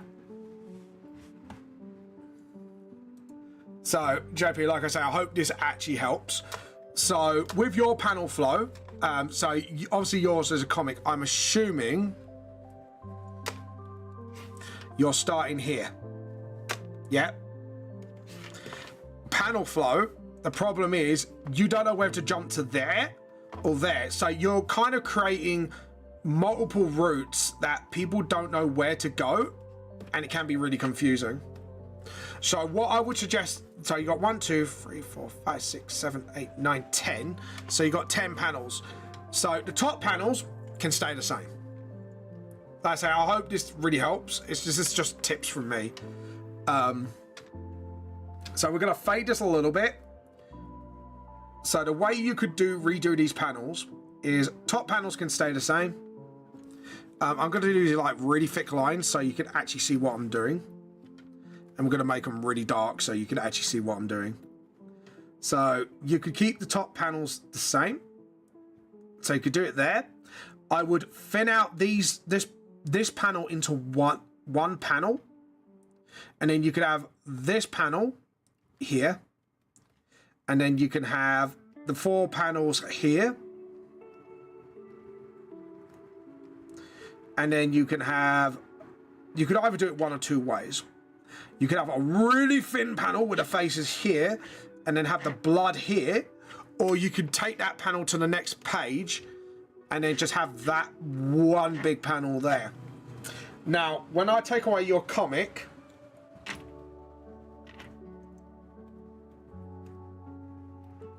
Oh, I put it on your comic. I'm a twat. Right. But I'm going to put another layer and use another color, red. And now, as you can see, where I've suggested to do your panels, you've then now got a panel flow, which you know where your sorry, edit undo. Your eyes are jumping to. So you go there. So if you put the lines together, you've got one flowing river, and your river then knows where your route ends. Hope this helps. So yeah, this is a common mistake that I made in volume 1 and 2. So yeah.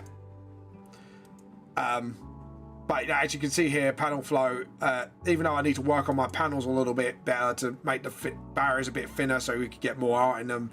Hope it, like I say, I hope this advice really does help, because panel flow is a really sucky thing to learn. But it is something you do need to learn. People need to learn when you do panels. It's like the #1 rule of arting when you're doing comics. But yeah, no, like I say, hope that helps at the very least. Or if not, just tell me to fuck off, one of the two. But like I say, I'm just more hope it helps more than anything. And I hope it gives you then a bit more confidence in what you want to do with your comic in the future, if you do ever want to go back to it. So yeah. But yeah, like there are some times where you can break that rule, but it's very rare. And normally what would happen is you have one big image in the middle, and then like you got like several like panels circling around them, and it's like eyes or face shots or stuff like that. But yeah, hope that helps. Like I say, there's rare occasions you can break that rule, but usually that's more like you're making it really dynamic and make your image pop by doing that. But yeah, like I say, if JP you're watching, I hope that actually really helps you out. But yeah, right, Clovers, if you do want to come on, feel free to jump on and say hello and all that fun stuff, because we will be playing some Dungeons and Dragons soon. So let's jump this back up. Oh, you're gonna make heresy in my chat, are you? Yeah. But like I say, JP, I hope that really helps. So let me know if that helps, or you know, just let me know. But yeah, but no, right, that's it. I'm gonna Rogel Dawn you, mate. You just said the biggest heresy. No. Rogel Dawn says no. Rogel Dawn says mega no. But yeah. But yeah, like I say, hope the advice helps at bare minimally.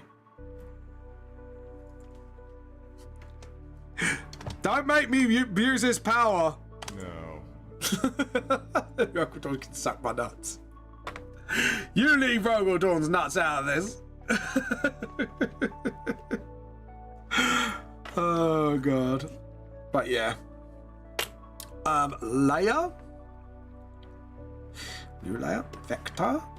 I got a bit distracted today. I didn't get like much done. I was hoping to get more done. To be honest, I'm getting to the point now where I can submit like half of this to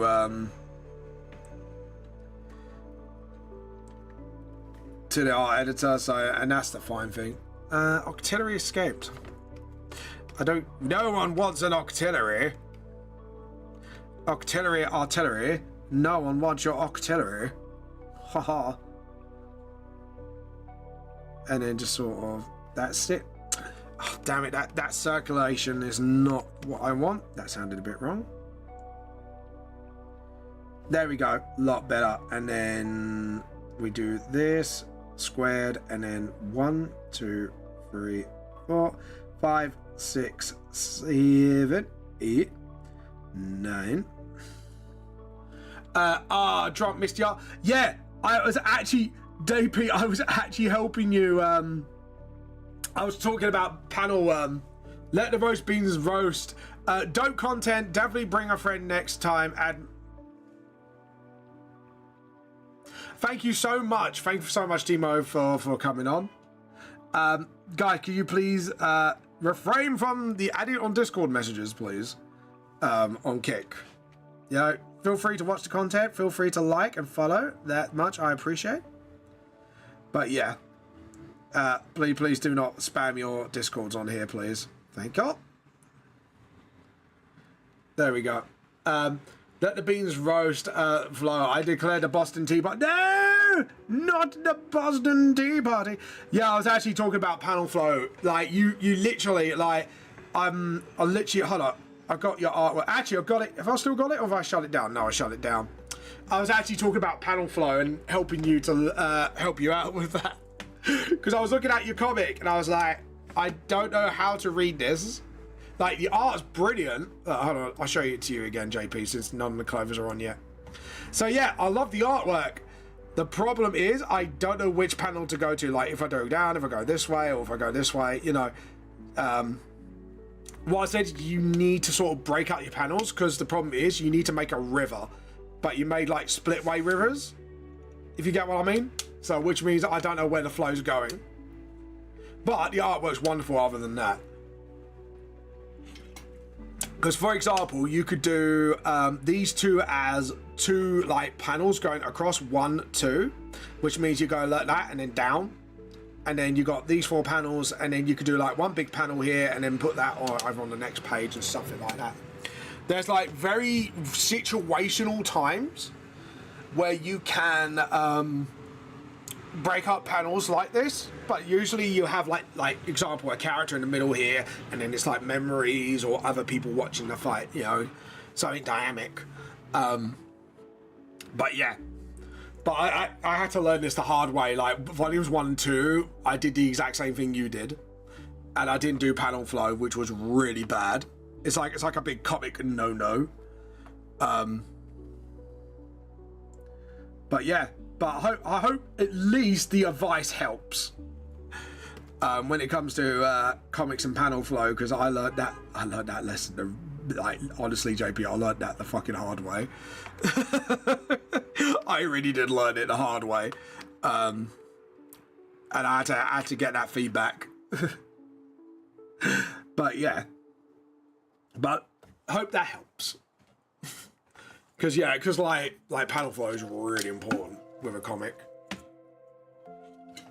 because the thing is, it can make all the difference between people reading your comic and not reading your comic, because you could tell a really great story, and that's good to know. I don't have a damn thing about comics and paneling. Yeah, you just, next time when you do panels, draw a line through your panels, how you want your readers to read, and if your lines are getting like split divergent, or you don't know where your eyes are gonna go, that means you guffed. So yeah, like seriously, JP, if you want advice on that in the future, like let me know. I'm more than happy to sort of like give advice where needed, because like I said, I had to learn this like the fucking hard way, and trust me, readers will let you know if you guff up that way. They will really let you know, and they're not in a horrible way, just more of like, they just say, oh, where do I go from here, and you kind of have to sort of like guide them. And if you have to do that, that means your paneling's guffed. But yeah, but JP, there's like I said, I've done it at the beginning of my comic journey, manga journey. I've the amount of people that have made that mistake is unfucking real. It's actually a very common mistake to make.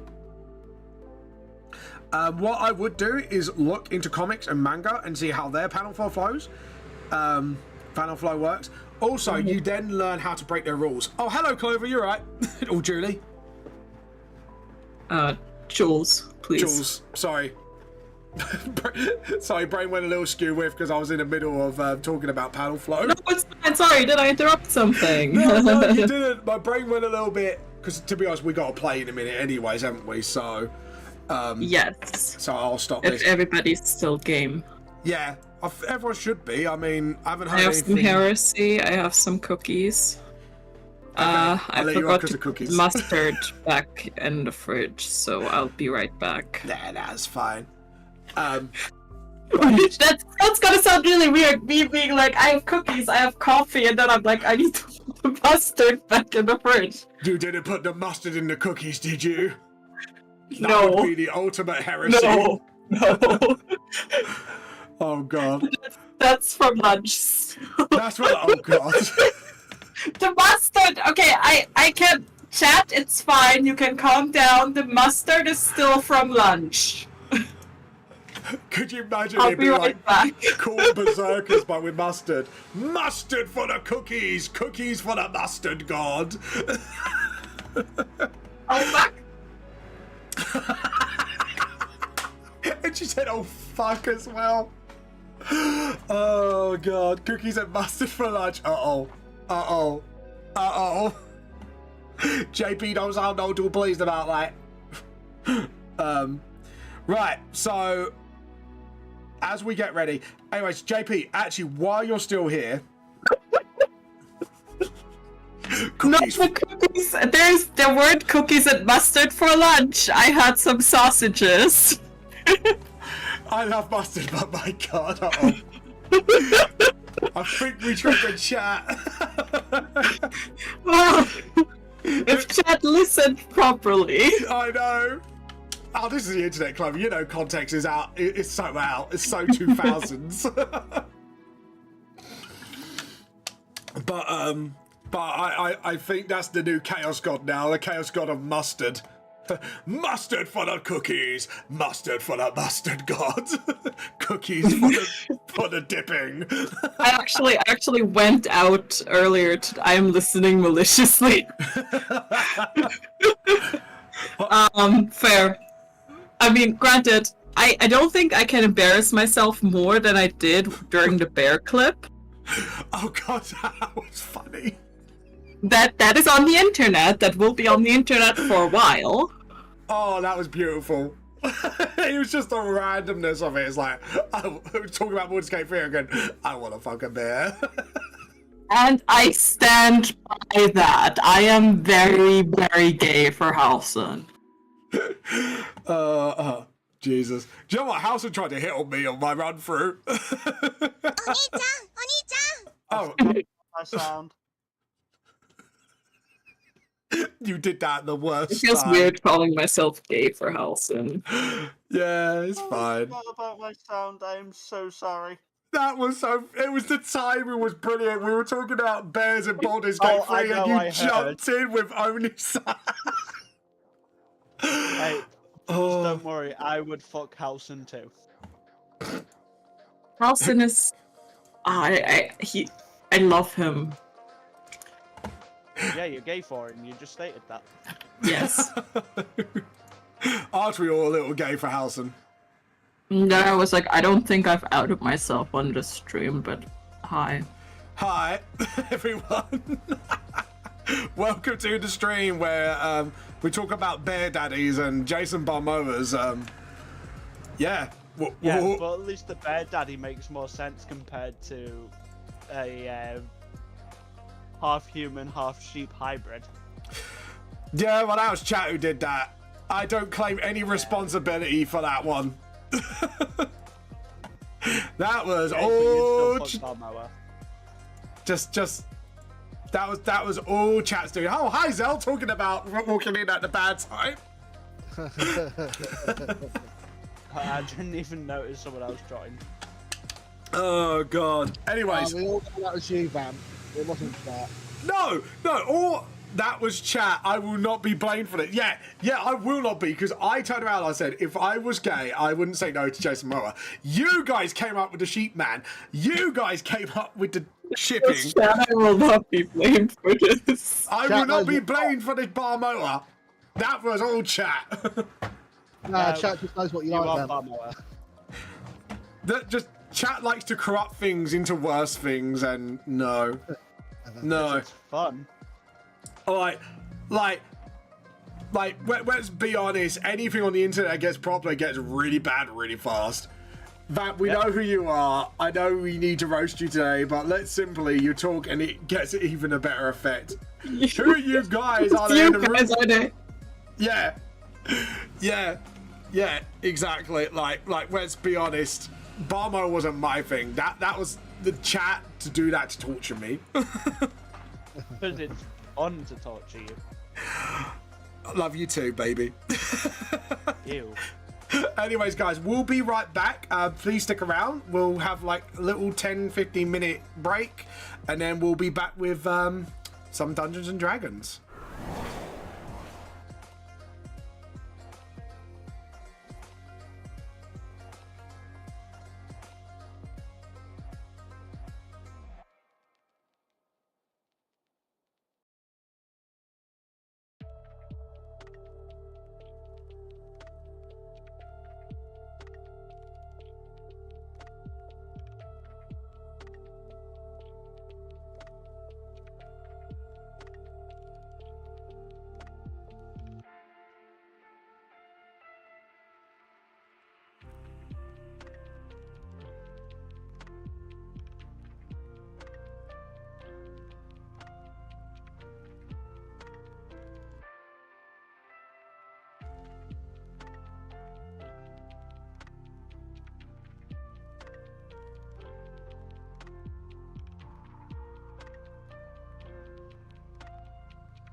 Hi everybody, we'll be just coming back right now with some D&D. As you can hear, I finally got some D&D music that's finally copyright free by RPG maker Travis. I think it's like Savo. Go check him out, Honestly, please. I thought you were about to say Willingham. Willingham. If it was Travis Willingham, we're fans of you. Last time on Four Leaf Clovers, you had an intense battle with Kefka Palazzo himself. With some shenanigans of mind control and poor Zell falling under the influence of Kefka, almost falling Harley Quinn madly in love, almost having a twist. Almost. They did. Well, you know. Snapped out of it in the end with his death. Out of desperation, your father, Clover, decided to sacrifice his health by activating its curse as its worst effect, killing off Kefka Palazzo. However, with a little bit of healing and maybe some divine intervention, you may have saved him. However, you have another problem to deal with, because during the battle with Mr. Palazzo himself, let's just say, Pelorion had a mental breakdown of the worst kind. Oh, me too. And Kairo's obviously Kairo's MVP in the match. Sadly, I can't reward experience yet because you are still in combat. Your objective will be to knock out Pelorion or maybe snap Pelorion out of her husk-like state. Kairos, we're starting with you. Yay! Yay! I get a bonus action hide. Stealth check, please. Pelorion, what is your passive perception, please? Hang on. Passive is 17. 17. And Mr. Do you get advantage because your ability? Just to make sure. Kairos? Hmm? Do you get... Do you mean... What? Do you get... Have you got these rogue abilities that gives you advantage? Do I take the 24 or 14? The 24 because I have the cloak of Elven Kind, is it? Yeah. Yes, so that gives you advantage. So you managed to hide away from, luckily, from Pelorion's vision. So you're behind the desk and... Kind of Zoidberg. Lovely. Mm-hmm. Alright, All rogues are bug, we know that. Does a 25 hit you? Yes. Grand. 24. Is that piercing damage, I'm assuming? Yeah, it's magical. Like, yeah. Yeah, you take... Because it's well, the piercing wouldn't have done it, but if it's magical, it will actually hit because The it's... +3 crossbow. Yeah. Yeah, but you're hitting a soul, so... Doesn't the +3 count as a magical weapon? Yeah, that's what I'm saying. Yeah, It's yeah, like- if it was a since normal it's weapon, magical, it's yeah, hitting. it'd Yeah, be I know how resistant, I think? Yeah. Yeah, it would Yeah. be resistant because it's not a magical weapon. Yeah, I know Yeah. how the rules were. Yeah. So I'll say for now you're behind the desk here. You just go... is that your turn? Yeah, that's all I could do. As Kairos went pew pew, Zell, you're up. You were snapped out of your loving gaze. Now Kefka Palazzo's body is nothing but a meatball, literally. E.T.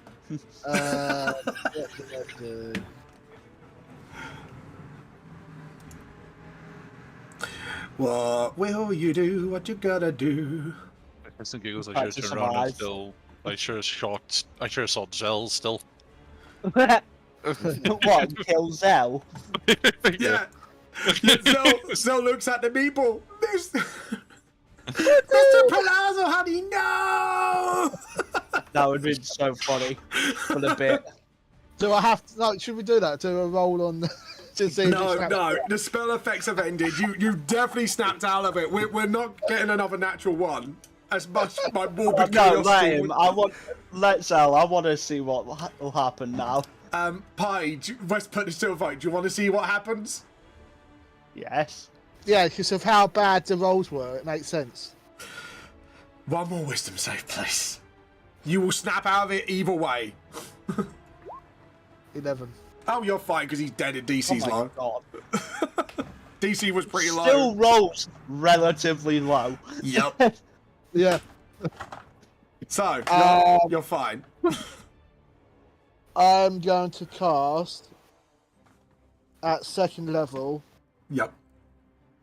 False Life Force Life 1 action. What is the range? on myself. Okay. It's self-action, that one. Grocery and Tough with 1d4 plus 9.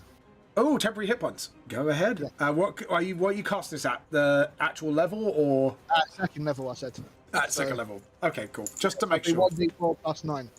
Yep, go ahead. Roll those dice. Roll those dice. 9, 10, 11, 12. So 12 temporary. Hey! Sounds back up temporarily. There we go. And then I will bonus action stealth. Okay. Could you make me a stealth check, please? Yeah, you hide. You hide behind the other statue. Fair enough.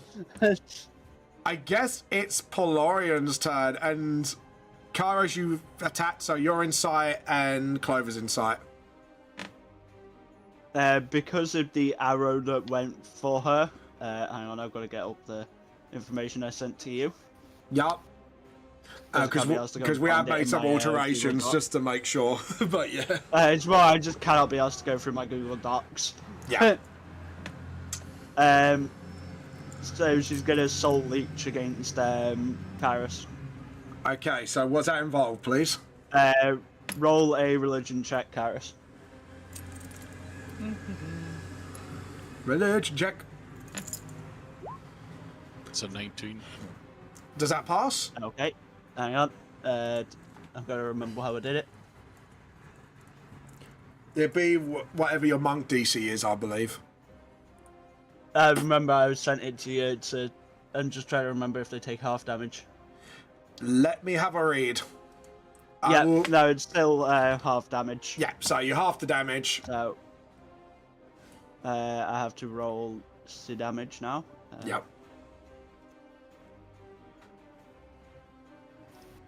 Alright, 2d4. Yeah. You are taking 3 damage, sir. Yeah. Nice, alright. And I'm receiving 3 HP back. Is this your fake? Is this your body doing this, or the soul that's come out of it? The soul. As the soul feels like it's pulling your soul away, you manage to resist it, but you feel some of your life essence come out of your body, Kairos. I like the shiver. Some of her life essence, eh? Oh, for fuck's sake. Don't go touch grass. Yep. You already had your bear moment. I refuse. I refuse to touch grass. You'll have your bear moment, though. Kairos is blushing, but you can't see it because he's red. Grass is gross. Glorion's gonna look at Kairos after stealing some of the soul and just lick her lips. Oh, no, it makes me shiver. Okay. Is that your turn done? Oh, I cringed at that. That's like funny about Sato, like Herbert and Pervert level cringe. Clover, your turn. Clover, she's kind of like just by her father, just kind of holding him more or less, but realizing that, you know, this isn't over. She can't quite get herself to get up and like stop like shielding him, so she is going to just turn around and say an incantation, and she is going to cast Summon Beast at 4th level. Ooh, Mushroom Beast time. next to Perlorian, a kind of like a wolf that's kind of like with like almost like mold like growing out of it, just kind of appears. How much HP has he got? 30 plus 5 for each level above 2nd, so that's 40? 40 HP. Alright, just so I can edit here so I can take it down as we go. There we go. Yeah, as Clover looks at her father's body, you are quite distracted by obviously what's been going on with you, and it looks like a wolf, but it's more like the features are not clear, and you see like more of just like if someone glued mushrooms together to make a shape, if you know what I mean. Yeah. But it still does its thing. Just thought it'd be a bit more thematic for you. Is there anything else you'd like to do, Clover? No, that's her turn, and I think wait, let me check. And she kind of like very quietly speaks something in Undercommon and tells it to attack Perlorian. Okay, so that means your wolf gets the attack in. Go ahead. Yes, so that's 2 attacks because it's a 4th level spell. He goes num num num num. Like me for real.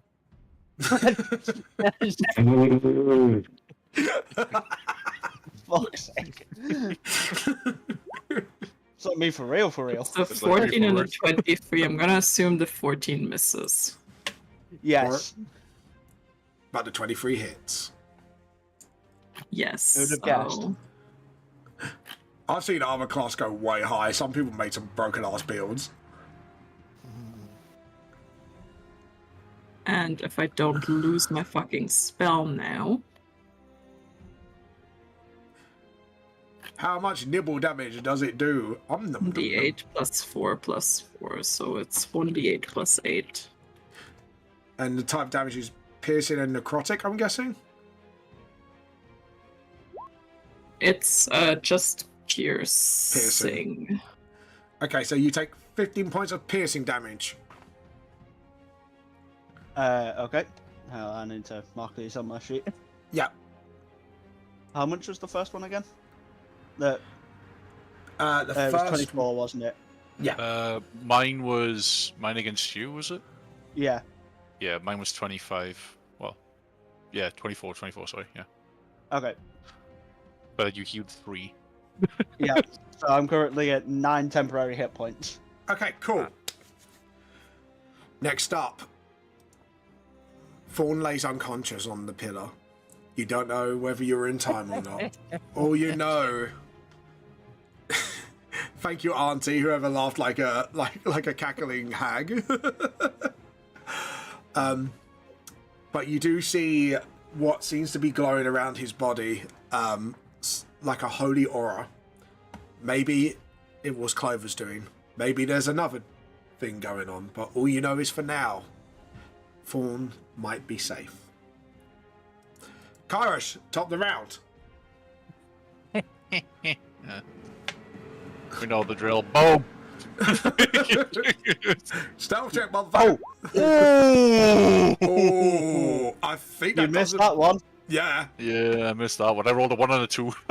As the Chaos Dreadnought says to the Fire Warrior in the game Fire Warrior, I see you.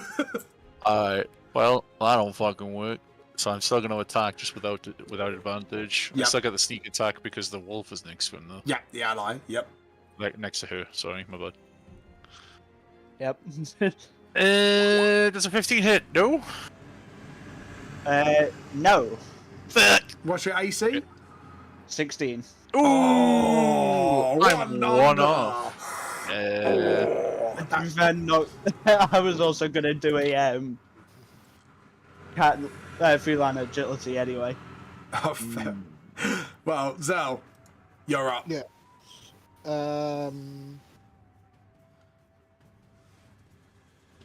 We are close enough to attack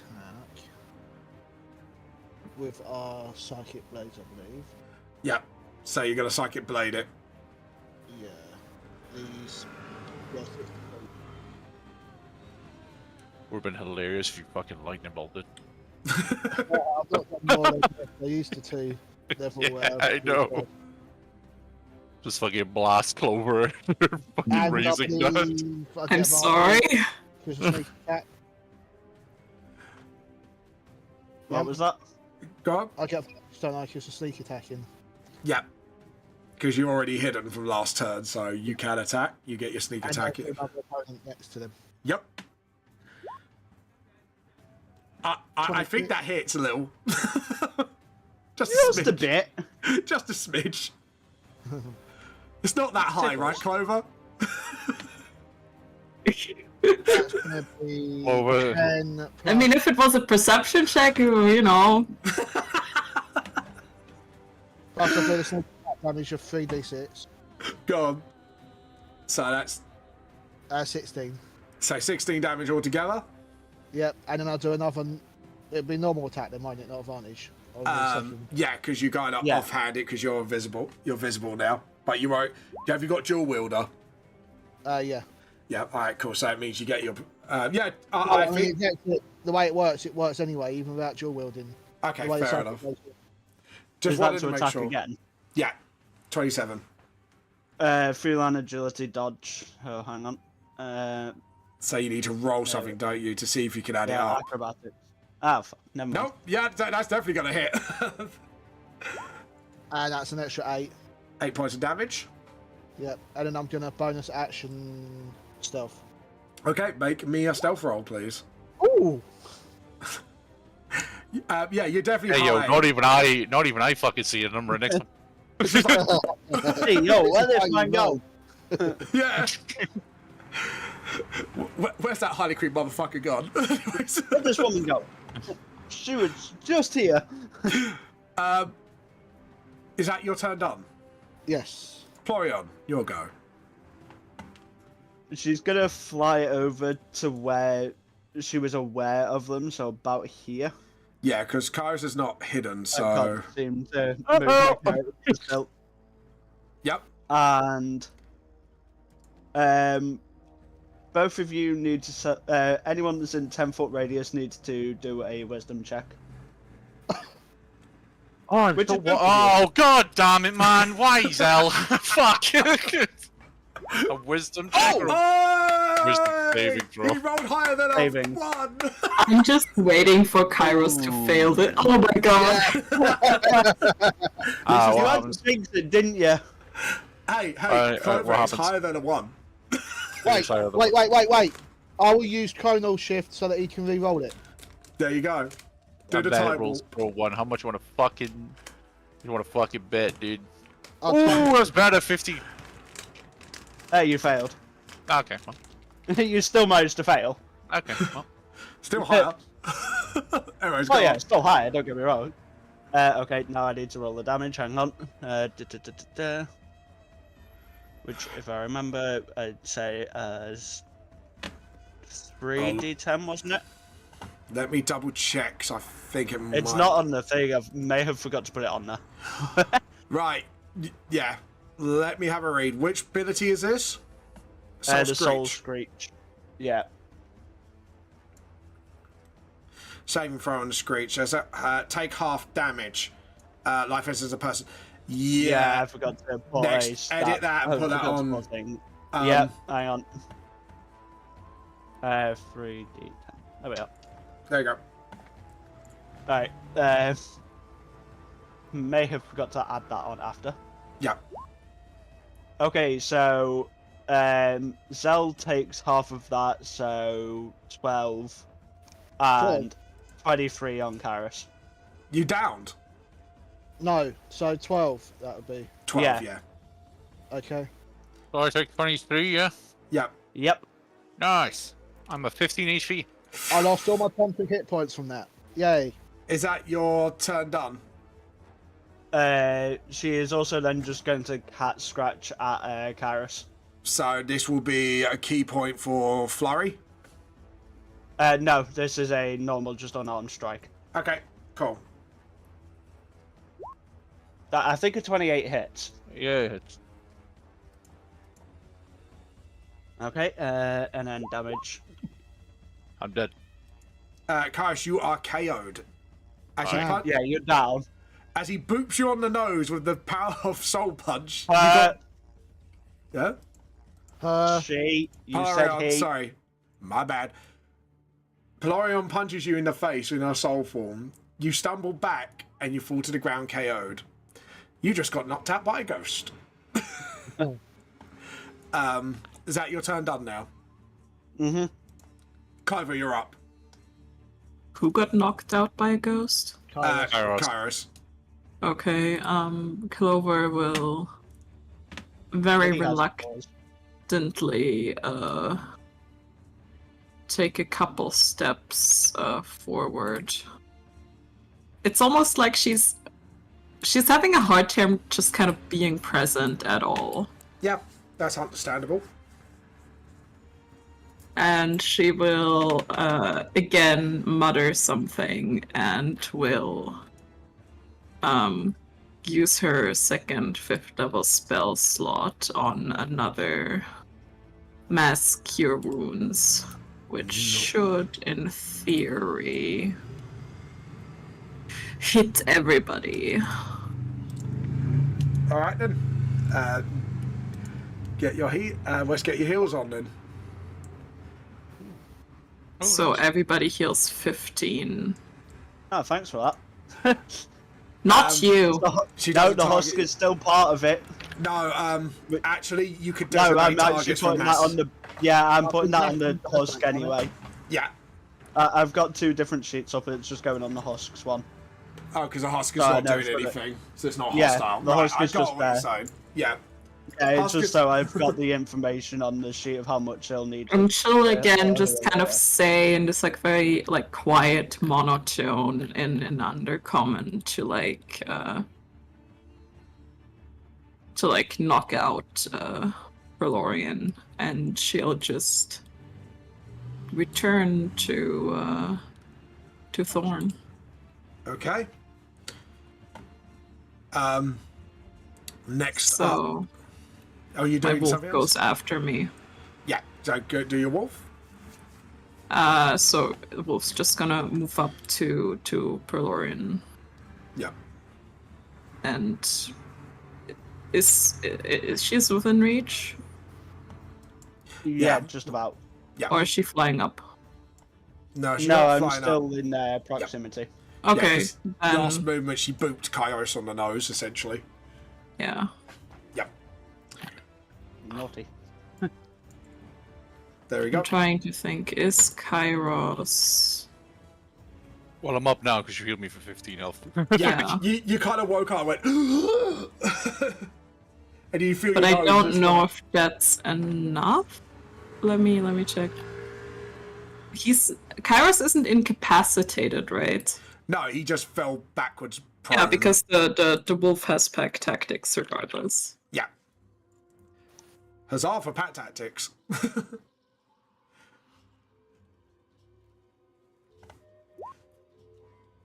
It's a 22 and a 27 to hit. I'm guessing that hits. Yes. Okay. Roll your damage, Clover. 24 piercing damage. As the wolf kind of like tears into this like. Into the soul, Into yeah. the ghostly apparition. And then you do your second damage because they both hit? Or was that all of it? I combined it. Oh, you combined it. Good. Plorion, how's your soul looking so far? Is it flickering? Is it still there? It's flickering just about, but Just it about. still seems like she's got quite a bit of health. From the way it's still there, but not fading enough. If you've played Phasmophobia, it's like an Oni blinking currently. Yeah, I get like a blinking light, like a flashlight. Yeah, blink. it's a very Yeah. quick blink. Yeah, blink. You basically blink and you miss it. Pardon the pun. Yeah, If only basically. Fawn was awake right now. Fawn. Even though he's still unconscious, Clover, as you go back to your father, you see the goo like sort of forming on his chest, the curse that you saw that originally crushed Kefka's body into a meatball. And you see the hag's face appear going, "You took my suffering." That will be it for now. I'm going to keep that Oh ominous. damn! Mr. Morrigan, you are up. Top of the mountain. You just feel your nose and go, "The ghost made my nose bleed, bitch." Crash my fucking face. Yeah. I'm gonna bonus action disengage down the fucking hallway so I can move 5, 10, 15, 20, 25, 30. Actually, no. Can I just take that back? Because I want to see Valorian, and then I'm just gonna shoot her because she's next to the wolf. Yep. Does a 20 hit you? Yes. Yeah, I bet it fucking does. Does keep 35 do Oh something my. to you? Okay, well, I guess your ghost blinks out of existence. yep. She starts Pyros, being with the very- fury of a fucking demon inside him, for you booping him in the fucking nose, will take his shot through your soul, and then you get a visit from Hades. Well, the soul blinks slowly at first, as if trying to hold on before Yeah. the husk just flops to the floor. As your husk flops to the floor, you fall. You hear a voice, and goes, "Strange. Maybe a visit from me sometime." Father? Kairos, you hear this voice as well. He's actually Mr. Hades, for being curious about what's going on with Plorion. There you go. Anyways, I say you are out of combat. I can now finally award experience. Plorion, I'm actually going to be kind, and you can reward XP for dealing with your berserk state. How much Hang on, I'm experience? gonna have to double check this one. Oh, you have got a thing for it. What? Yeah. Nice. Well done for pre-preparing. Oh, sorry, Pip. Right, while I do that, I'm going to work out how much you got for dealing with Palazzo. Because I need to grab something quickly for some information. Because I did actually outsource this information. It's history, not history. It's under my bookmarks. Because I've been a good DM and actually kept things. Okay, so you've got... I need to get the calculator out. There we go. So we have got all together. I'm actually going to round that up because you guys actually dealt with them quite well despite everything that happened and what happened with Zell. I'm going to divide that by 4. All of you get 2,500 XP each. 2,500, right? Yep. Okay. And from me, you will be getting 1,800. Oh, nice. Well done. Got a I nice... considered it a challenge rating of level 5. Yeah. Well done. So yeah, you'll get that as well on top of that. So we got How 70. much am I We're at getting 70. We're at 70,350. 72,000. I'm getting the... Well, I missed something then because I'm at 70,350. I was at 73,083 before. so who's the highest out of all of you? Before adding on, I was 73,083. Okay, right. Everyone copies L since he's the highest. Or she. And Sorry. Wait, what? What? How Say the much? total again? XP that No, everyone... before adding on, so this is before the experience, mine's saying I'm at 73,083. Added on, and how much did it come to? So what is the total now, Zell, so everyone can be at that? I need to add that on. Yeah, add that on. Tell everyone. I'm going to get the player's handbook, because that might have sounds like a level up to me. 77,383. I think we're just 77,383. Wait, how much?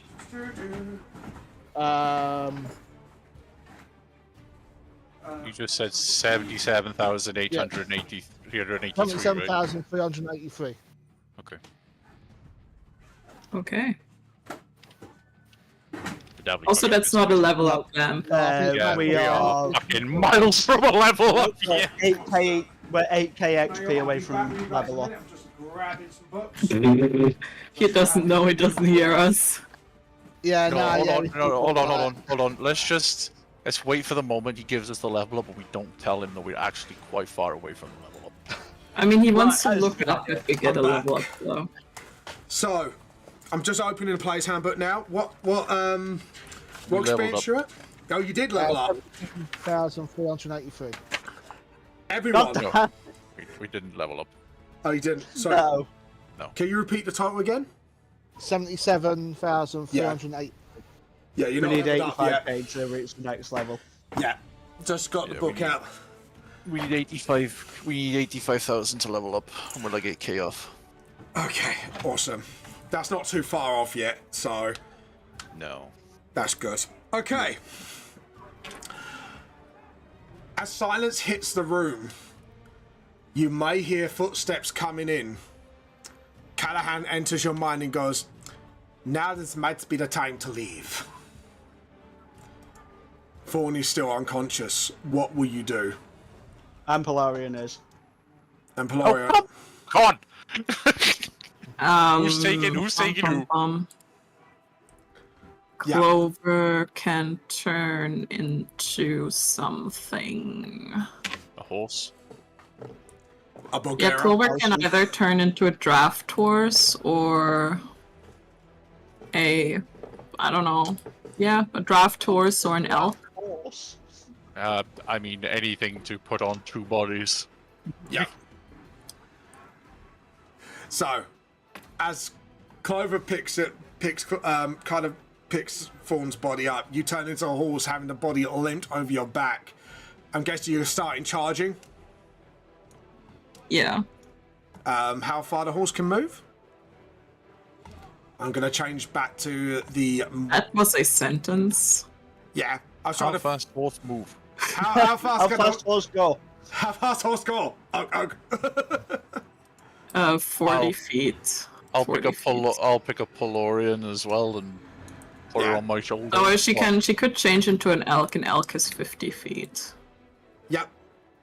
Okay, we'll do that if you want. I don't mind either way.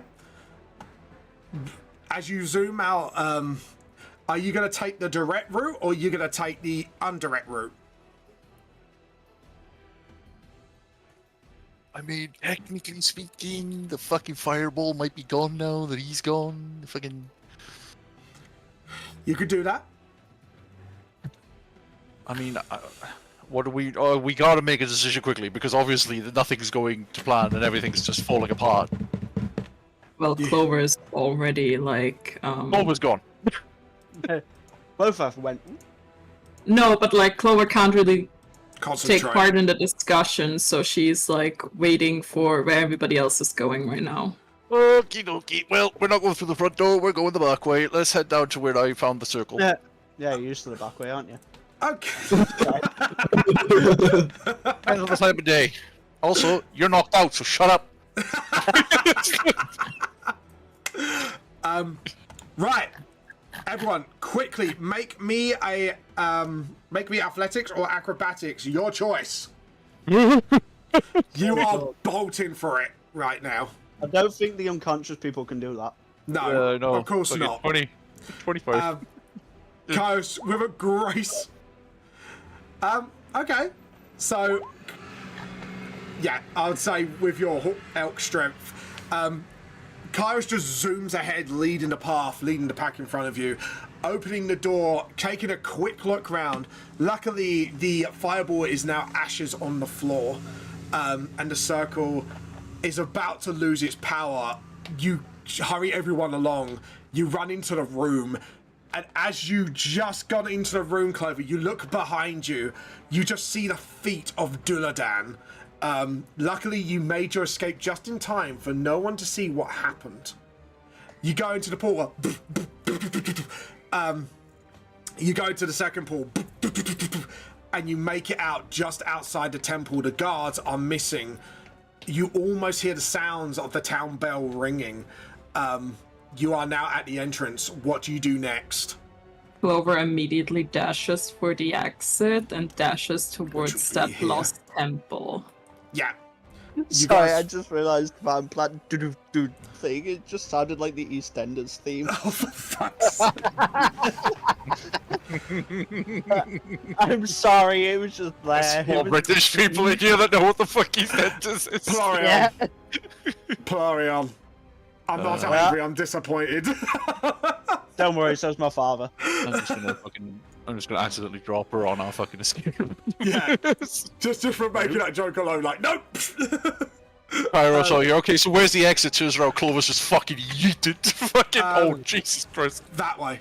To the top Okay. where the get crevices. You run across the bridge. Who's hitting the ground as hard as possible. Bashing past some of the mind control drow.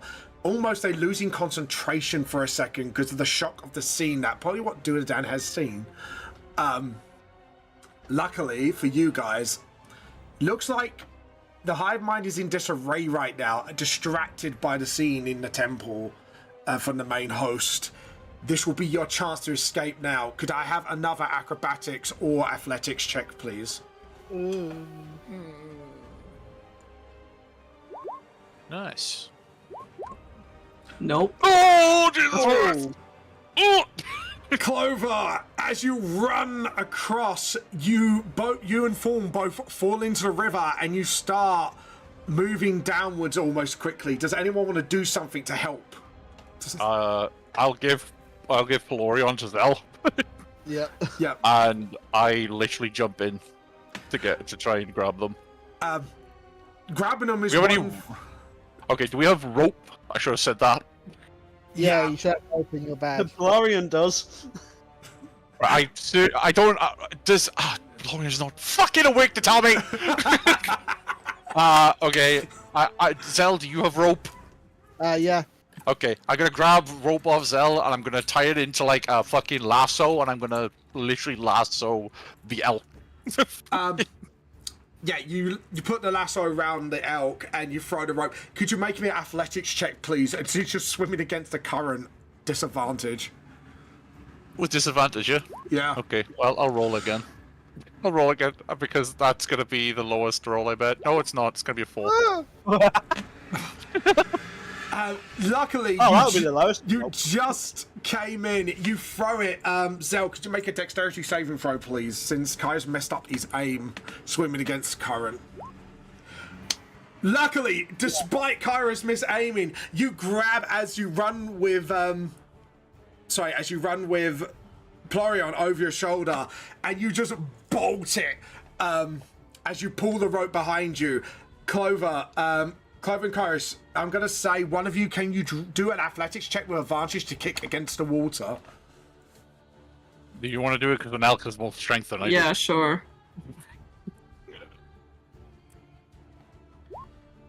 Oh, my fucking lord! Fucking 20. Fucking lord!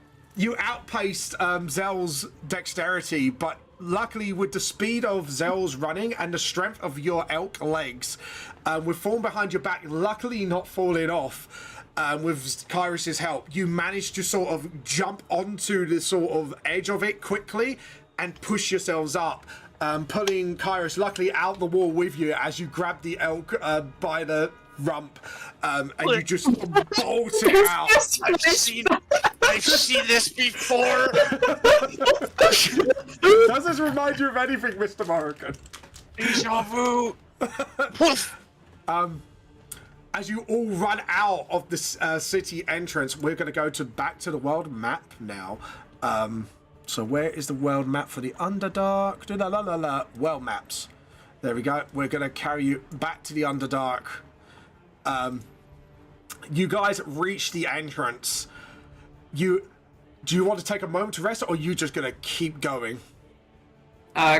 Clover will keep running until we reach that barrier. Am I still on her rump? Yeah, you're kind of just like getting dragged Okay. along. Seconds to let go. This is not what I meant! It's like just see his Feels a feet bit bumpy. dragging. Why is it always me?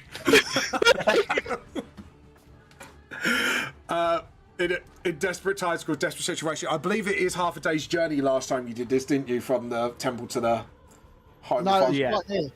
It's quite near. Okay, that's Yeah, fine. because that's where we met Clover's mum. Yeah, I'd say about an hour's journey then. An hour later, thank you for reminding me, Zell. An hour later, I'm actually going to put an exhaustion point on those who are running, because literally you just bolted. You were running for your lives. You reach the doors the wall that has once covered your way to the Forgotten Temple. But there is someone there waiting for you. You finally see him once again. Well, only one of you see him once again. For most of you, this will be the first time Callahan is there waiting. He just claps his hands. Well, my friends, you seem to impress me. As promised, I will help you open the way. As another reward, you will get a question each from me. And he looks at you all. Oh yeah, one of those questions is going to be null and void. Yeah. I mean, I think the one person that has the most important question is an animal. Okay, She is literally mooing.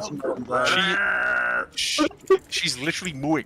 I think Clover, as they approach, kind of like very gently will put down Thorn, and kind of like her form will shift back into. Am I still holding her rump? I think you would let go by now. I mean, if you want to, I will say you're allowed to still hold her rump. Because all of a sudden, I'm just like trying to get over the fact that we almost drowned, and all of a sudden the elk just turns back, and I'm just like, wait a minute. Hang on, I'm touching her ass. You see a raised eyebrow for Callahan. Hello.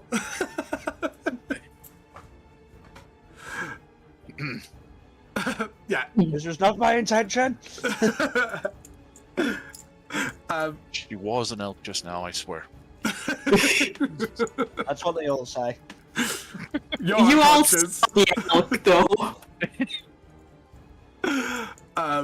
Zell, do you have anything to say about this?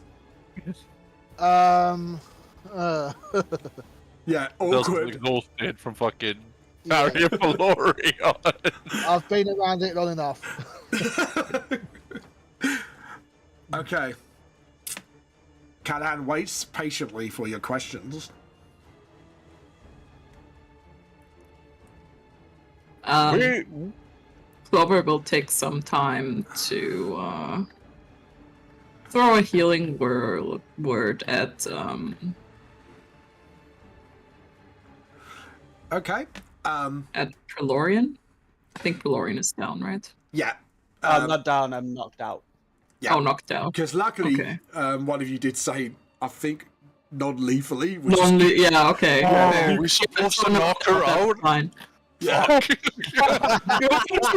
Like, I have no knockout arrows. Like, they're all fucking piercing arrows. Flower will just kind of like turn towards Scala and kind of like carefully considering her question. So, where are you originally from? Well. Someone has asked a smart question. I guess you've already visited the world that you were last visiting. But I am from a very different time. Let's just say I avoided my original fate. That seems to be Final Destination. Yeah, I hate that film. Oh God. Florian, no. Oh, that was me saying it. That wasn't Florian. Florian was knocked out. But to answer your question fully, Mr. Morrigan, you could just say I'm from the Tudor era of the world you visited. I don't know what that means. I know. Oh, it's King Henry VIII. I don't know what that means. Yeah. If only one of you. Oh God, yeah. You're actually one character would know. That would be your drunken monk. Yeah. Our drunken monk is no longer with us. Yeah, he hasn't been around for a hot minute. Yeah. He's He's in probably the getting pissed somewhere. Faladan. Yeah. Yeah, No, Father Dan. Might as well just give her a different name. We might as well just call her Metropolis. Does that answer your question, Mr. Morgan? I mean, yes. Yeah, I figured you were from a different place, but you said about... Well, you got pretty upset when we mentioned it last time. Oh, you mean the Spartans? Sorry for my outburst. That was unprofessional. Sadly, it looks like I've got a bit of a sore spot to still heal. Florian's gonna wake up for 1 second, just go, that's obvious, and then passes back out. He looks at Zoe expectantly for the question as Florian kind of dazes out of her unconscious state.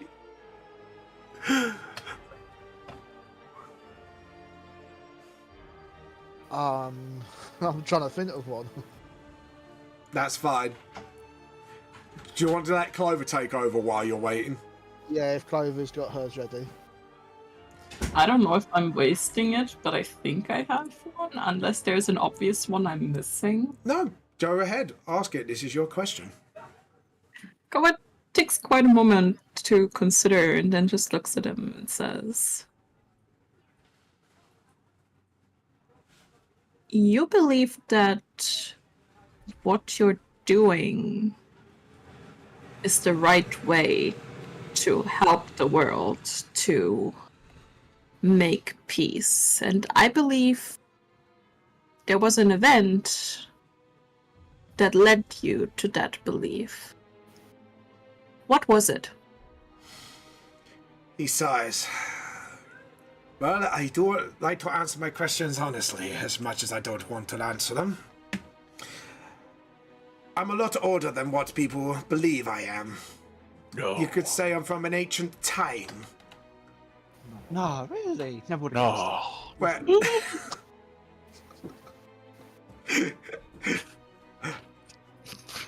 Sorry, That's continue. kind of trivial. What's wrong with the dramatic backstory, Dom? Sorry. Sorry. It's when you let ADHD people run and it's just an obvious thing. It's like, Yeah. no, really? Now Kairos and fucking Pelorio just in the back row, just like, no, really? Just pretend shock faces. Yeah. Sorry, You- continue. I was from a village in Greece where you could say we're in the midst of a Bronze Age of technology. A bunch of muscleheads who call themselves the Spartans decided to be wise to destroy everything in their path for some ill-gotten gain. That's when my abilities awoken. And I looked at some ants next to me as my city burned.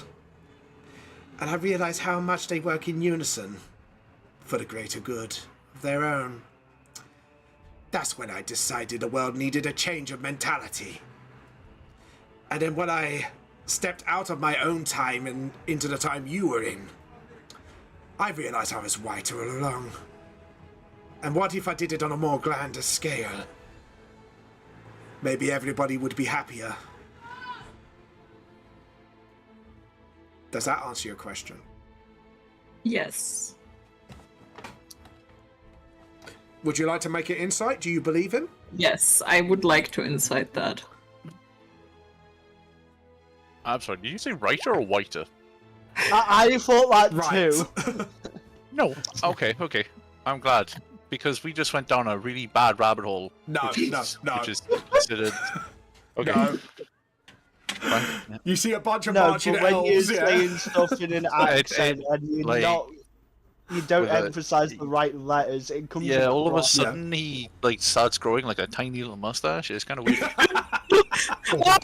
No! No, be prepared. Anyways. Oh God, sorry. Anyways, Also, when you were saying the ant story, I fully thought you was about to say, "I burned them." no. We Anyway. won't go there. Clover, from what you can read, he is honest with his wording. He is a type of person that will not lie. But it doesn't necessarily mean he will deflect the question. Yeah. So, for far as you're concerned, he has been truthful to you.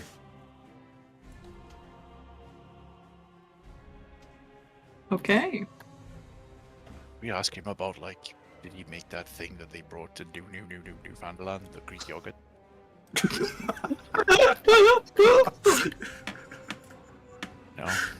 Did he direct my big fat Greek wedding? Oh god. Right. Anyway, I Zell. don't want to remember that movie, thanks. No, I know. What an amazing movie. So, Plorion or Zell, are you waiting to ask your questions next? Which one of you wants to go next? How the fuck am I going to ask a question? Yeah, Flora's knocked the fuck out. I thought Clover No, healed I you. was making a... Yeah, it still doesn't help, remember, from what we said. Yes, I know. You're still delirious. Still unconscious. Yeah, unconscious. Alright, Zell, you're the only one left then. Since your feline friend has bit occupied with sleepy time, you are the last one to ask a question. Why would you say it like that? Yeah, that was creepy. Callahan is creepy in general. No. Okay, but that was creepy, not creepy. That was straight up weird. Oh, no, Vampire wasn't calling Callahan creepy. I was calling you creepy for that one. Oh, Yo, what did I miss that completely? yeah, I missed that. Anyways, so, Zell, So, considering that he knows a lot about stuff going on everywhere, yes. how much has that black dragon affected everything from how it should have been? I think you... Bad dragon, I'm sorry. That's the- Black no, dragon. Black, I hear black, everybody mind I really want to make a joke with Callahan because of your word No. again. What, do you mean Mr. Mulligan's company, or do you mean the black dragon that's effing up the multiverse? The multiverse black dragon. Yeah, that one. Yeah. As it's been hinted that it's done stuff that's altered fates. Well, you've seen the damage it's done firsthand. You can see Miss Clover's fate has been interfered with, to say the least. The fate of your monk friend, the world, and even now, things are appearing in areas where they should not be, and I don't mean just people. I think you've seen that for yourselves south of the Dwarf City. The church that should not have been there. The weapons that you may have got your hands on were misplaced. I guess you can say things are getting a bit turmoil. However, I would plan to fix that after I get everything I need done. You can say our interests align a little bit alike for now. The dragon's interest, however, is to end everything to create something new. I want to keep things in order, but with a new, let's just say, a new order to help everyone coexist. Does that answer your question, Zell? Yeah. This is so bad. He's very slippery. I'm just picturing Negan. New World Order is this. It's really very simple. Not like that! No. But like, why did you give him a German accent, man? Yeah, it's I fucking like, it's so bad. I'm sorry. But it's not your fault. Why But is his also- accent like But his Greek? but like, it's you know, it could have changes his fate. So knowing his luck, he ran to a bunch of Germans, which would make sense. Oh my god. Look, It says, and my mind, right? I understand. I love the voice and keep the voice. Don't change anything about him, right? Yeah. But in my head, I'm just thinking about what happened fucking centuries ago in the real world. Yeah. Fucking- there's a bunch of So marching that's why- hyenas. yeah, there's a bunch of marching hyenas. There's a guy on a pedestal, like yeah, singing Be fucking- Prepared. Yeah, Episode, yeah. fucking. Oh man, it's really it's Yeah. definitely something. But I'm very excited to see where this goes. Oh god, no. I just want peace and harmony for the universe. That's all I want. As long as he doesn't go, I'm the bad guy. I'm gonna slap you, Zell. You know exactly what I'm referring to. Did you also did you also know that I like art? It's like, okay, well, that's not Ooh, no. not fucking. I got rejected from art school.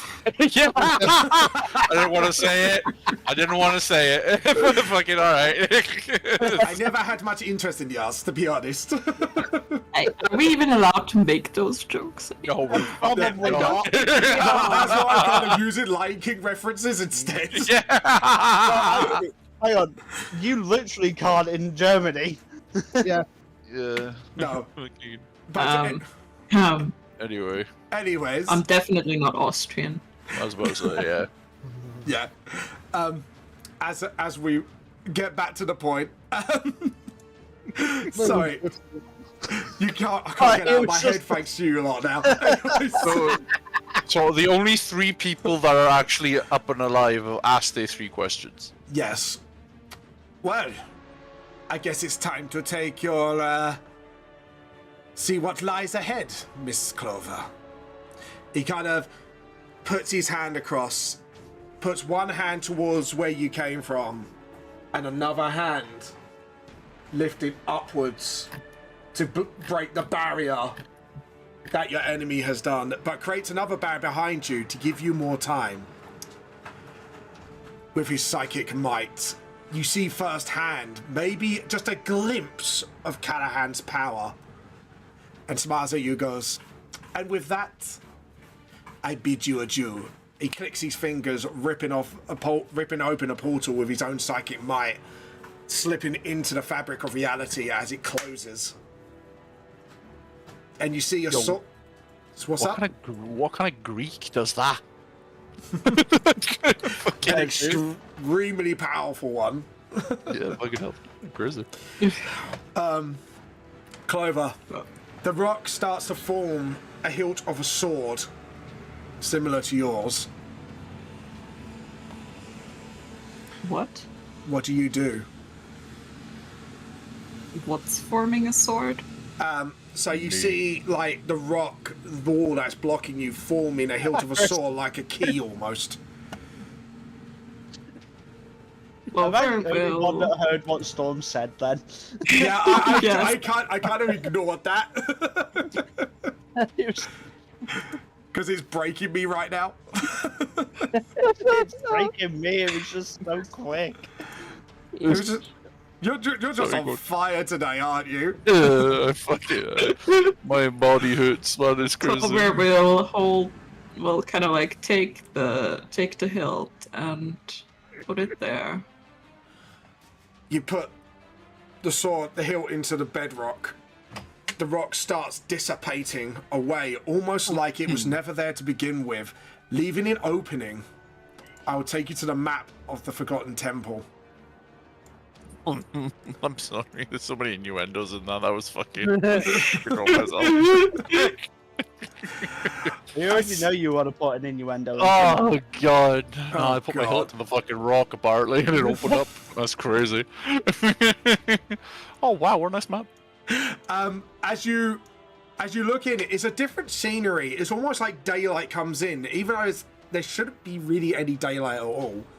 You see a big pond, large roots digging into the water, almost like drinking from it. You see a path to your left, broken and shattered. This was the old... Yeah, sorry about that. Just realised I need to put Plorion in there. Are you going to leave Thorn behind, or are you going to carry Thorn with you still, Clover? She refuses to leave Thorn behind. Okay, cool. That's fine. I just need to get Plorion. Don't worry, you're getting onto the map now. I'm still trying to figure out why you can't touch your counter to this day, Yeah, Plorion. I need to understand that too. Yeah, because I'm trying to look at it, because you should have control over it. Yeah, as you can see, the pond itself is quite deep, about 50 feet below, so you can kind of jump and dive in it almost. But there is a route to get to the steps here, but sadly it looks like it's been broken down over time. A temple so ancient that looks like hasn't been touched in years. So, but it is beautiful and serene, plant life growing everywhere, like it belongs to the surface. However, it is here in the Underdark. You see a pavilion in front of you where the circle is, almost like a blade sticking out of it. You can see just about, but with no hilt. In the further distance, a statue of Elestri, almost untouched for years. Almost her features are faded away by time itself, covered in ivy, but still beautiful in its haunting way. Clovers, what will you do? Well, this is a trap. I'm walking out. Wow. You just see the hag's face appear in the water. It's me all along. I don't trust temples. No. Okay. I do. I don't. I think that might be my fault. I don't trust temples. Especially with giant statues. I think that's my fault. Whoopsie. Okay, so what's in front of us at the moment? Like on our little little patch of stone? So, you got these paths. So obviously, there seems to be like great distance since the bridge is broken down. You see 50 foot below you as you step towards the edge, like a pond of clean, see-through water with almost nothing in it. You got roots here. Obviously, maybe some massive tree somewhere to the right, digging out of the ground and dipping the roots into the pond. You see waterfalls left and right. On your left as well, in between those jumps. Ahead of you, you see a temple that long ago walls have broken down, so you can see what's inside it. In the middle here, if you see where the temple is, you see like almost like, you know, like have you played Legend of Zelda Ocarina of Time, where you got like a little pedestal? Yeah. And then you see a blade poking out, but sadly the hilt is missing. Well, in the middle of Yeah. the temple, yeah? Yeah. And then right at the back, you see a worn-down temple of Elestri. I think I pronounced her name correctly. I probably haven't. There you go.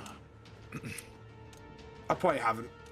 I mean, me and Zell could probably jump over the gaps. Yeah. Yeah. But And I we don't have know rope. how.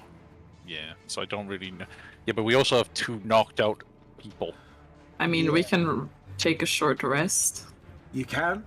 Good, yeah. I'll allow a short rest if you want. You are safe for now. Would you like to use any hit point dice as you take a short rest? Yes. Yeah, but I need to remember, like, rogues get, like, 1d8 of healing, right? Or something like that? Let me have a look. It should be with your, whatever you use your die to raise your hit points. So let me have a quick look. See, I'm going through my player's handbook because I've got that nice and handy. So it's clerics, rogues. Where are you? Domain, druid. Should be after this. Fighter. Here we go. Getting close. Monks. That's paladins. Is it like right at the back of classes? Ranger. It's like 1d8 plus your. It's 1d8 plus your constitution, right? Hit dice. I Here don't we know go. what it is. 1d8. for rogues. Yeah. It is What- for it is the rogue, yeah. Yeah, and then use whatever's your level. That's the amount of hit die you got. Yeah. So you recover 21 hit points. That's cool, but yeah. Yep. Is everyone else using hit die? I won't, but I will have to do a different roll. What's that?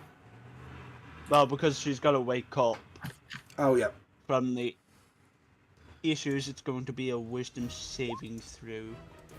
What, to remember it or not? 15. To wake up. Wait. Oh. Oh, not bad, 17. You do wake up, you look around you, and instead of a dark temple and a face of an evil clown, it's beautiful, it's serene. You can almost, in your mind, hear birds chirping. It's that peaceful. Oh shit, I'm in heaven. You look around you and you see the clovers, and you realise you're alive. Oh, okay. But my head hurts. What happened? I'm gonna do 3d8. Okay. Just remember, Plorid has asked what happened once you recover hit points. You've recovered 10. I think you can do Arcane Recovery, can't you, as a wizard, or do you not have that yet? Yes, I can do Arcane Recovery. Just to remind you. I will revive my one of my level 3 spell slots. There you go. Because I know So I wizards healed have for it. 14 because I rolled a 12, and also this plus my con, so it's 2. Yeah. Yeah. So Yeah, There we if I go. got one, that'll be. I'm at 29, which is not bad. Yep, so as Fawn wakes up, he finally wakes up, he just rubs his head, it's like, oh, God. Kind of looks around a little bit. Clover has like not left his side. He stands up slowly. Welcome to heaven. He looks around. Almost a familiar sense. He looks at you, almost like because he's in a haze. And then realise who you are. Clover, sorry, I thought you were someone else for a second. Just looks around. Clover just immediately just kind of jumps him and hugs him and Hey, yeah. You see a hug and she kind of looks at you. Are you tearing up almost? she is. Hey, what's wrong? He just What's looks at- wrong? yeah. He's a bit I thought dazed you'd at the moment. forget me again. He kind of thinks about it and realised, why haven't I? Did you do this? I think I did. He I think I smiles. He pats your head. I am so proud of you. Just gives you a smile. I'm so glad this worked. Well, if What it's were any you thinking? protecting my child and and her friends, that is what a father's duty is. He just gives you a warm smile, gives you a little ruffle around the hair, and looks at you Just lot. don't again. When you have your own child, you understand what parents need to do to protect them. I don't think the hack will be happy. Well, let's not worry about her for now. Let's just be happy I still remember you. Let's be happy that we survived the ordeal. And I We can be did. happy. He looks Look around. where we are. He smiles, almost reminiscent, because I think you've had another effect, Clover, thanks to your intervention. I do remember this place. Your mother took me here once. He actually remembers her. And Clover just screamed so loud Yeah, the mic cut fucking out for a second. Christ!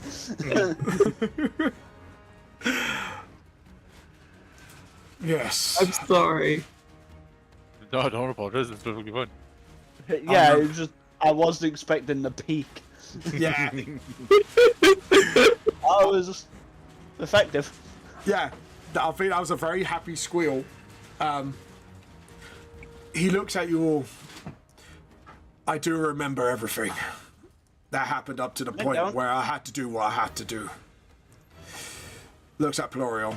No, he means up to the point where he had to sacrifice his memories of both of them to keep them safe. In this current moment, she doesn't even remember that. From the Oh, bit of obviously the head battle. injury that, yeah. Yeah. We'll get to you in a moment, because you are concerned. However, Clover, I had to do what I had to do when you was young, because I needed to protect you and your mother. If they knew you was my child, you would have been in grave danger sooner than you thought. I understand. Good. But the time of danger has now come, and we need to prepare you. That's why I'm here. It looks at all of you. Are you ready for the trial ahead? Yo, It's man, meant we to be just Nathan fucking... Yeah, I was about to say, we just came out of a fucking fight for our life. What do you mean, fucking trial? To be able to beat your opponent, Duladon, he is not what he seems. No shit. Just chuckles. Just chuckles at your humor. He seems to appreciate it. I cannot be involved in this. However, this temple needs to be cleared out of its corruption. If you are willing to gain the power that you need, Clover, to banish the darkness out of that town.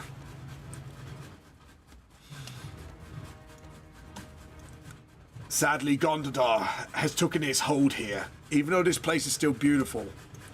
And he kind of points to the root on the floor a little bit, and you can see it actually decaying a little bit, almost becoming gunk-like. We haven't got much time. His ritual's almost complete. Then we'll need to do something. He nods. Once you complete your trial, I will reveal everything. However, I think before we do, looks at Plorion.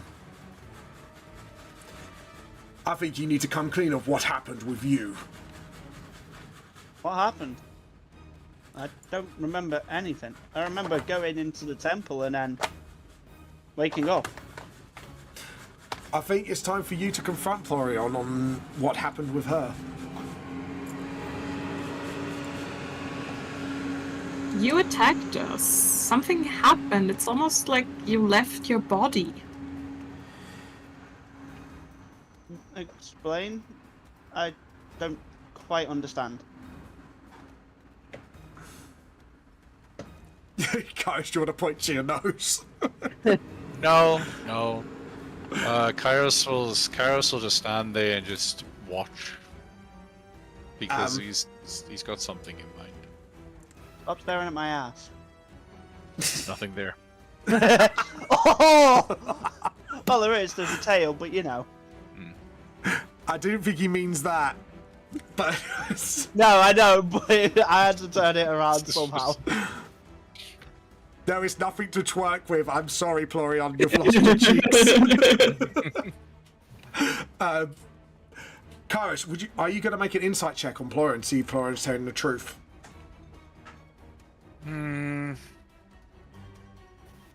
No, because I generally think just from the reaction of Pelorion, they are generally confused. But I'll do an insight check, yeah. Okay.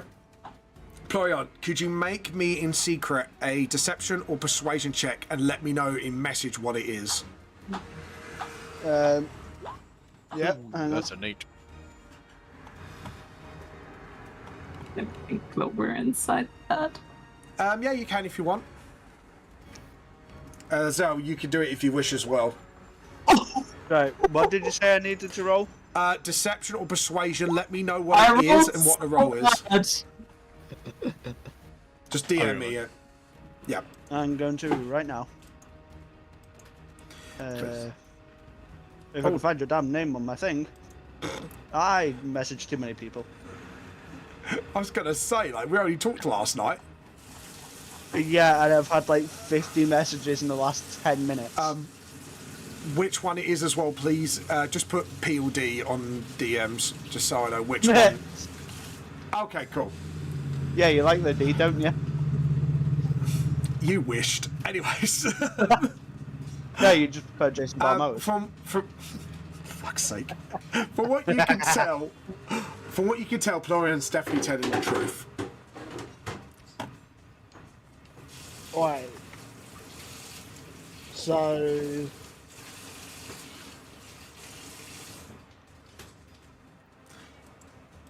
Zell? What are you gonna say to I've them? got my thing done now for my subclass for Rogue, for Soul Knife. Yeah. What you gonna do? My psionic dice, Yeah. and if it gets it over, I can turn a failure to success on an ability check or skill. Okay, if you want to do that. I'm gonna say yes. Floren's telling the truth. She has no memory of it. Does that? I'll still roll that, so just to see if it. Yeah. Does that change anything? No, you could tell she seems confused, dazed Okay. even. She's just gonna start licking her burnt fur. Oh yeah, forgot I cooked you a little bit. Yeah, she notices that her fur's burnt in parts and just starts licking it to clean it. Yeah. How did that get burnt?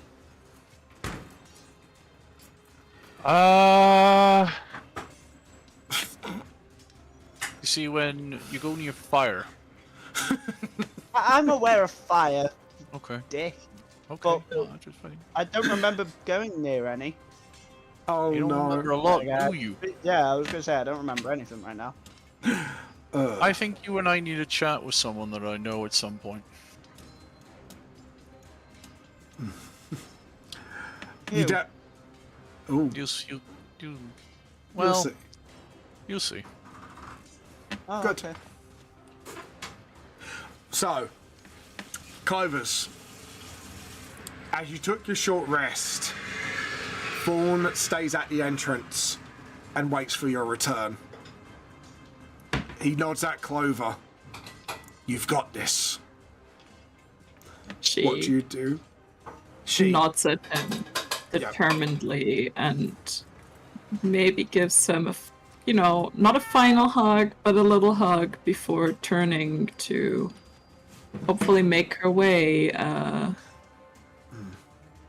to the temple with the others. Yeah. Over. Yes. Can you ask him how we get across? I mean, Can you ask him? Or is that like part of the test? why don't you ask him? I mean, looking at it, it probably would be some species. Also, it's a temple. Why wouldn't it be a test? If this whole thing's a test, it's likely a test to jump over this.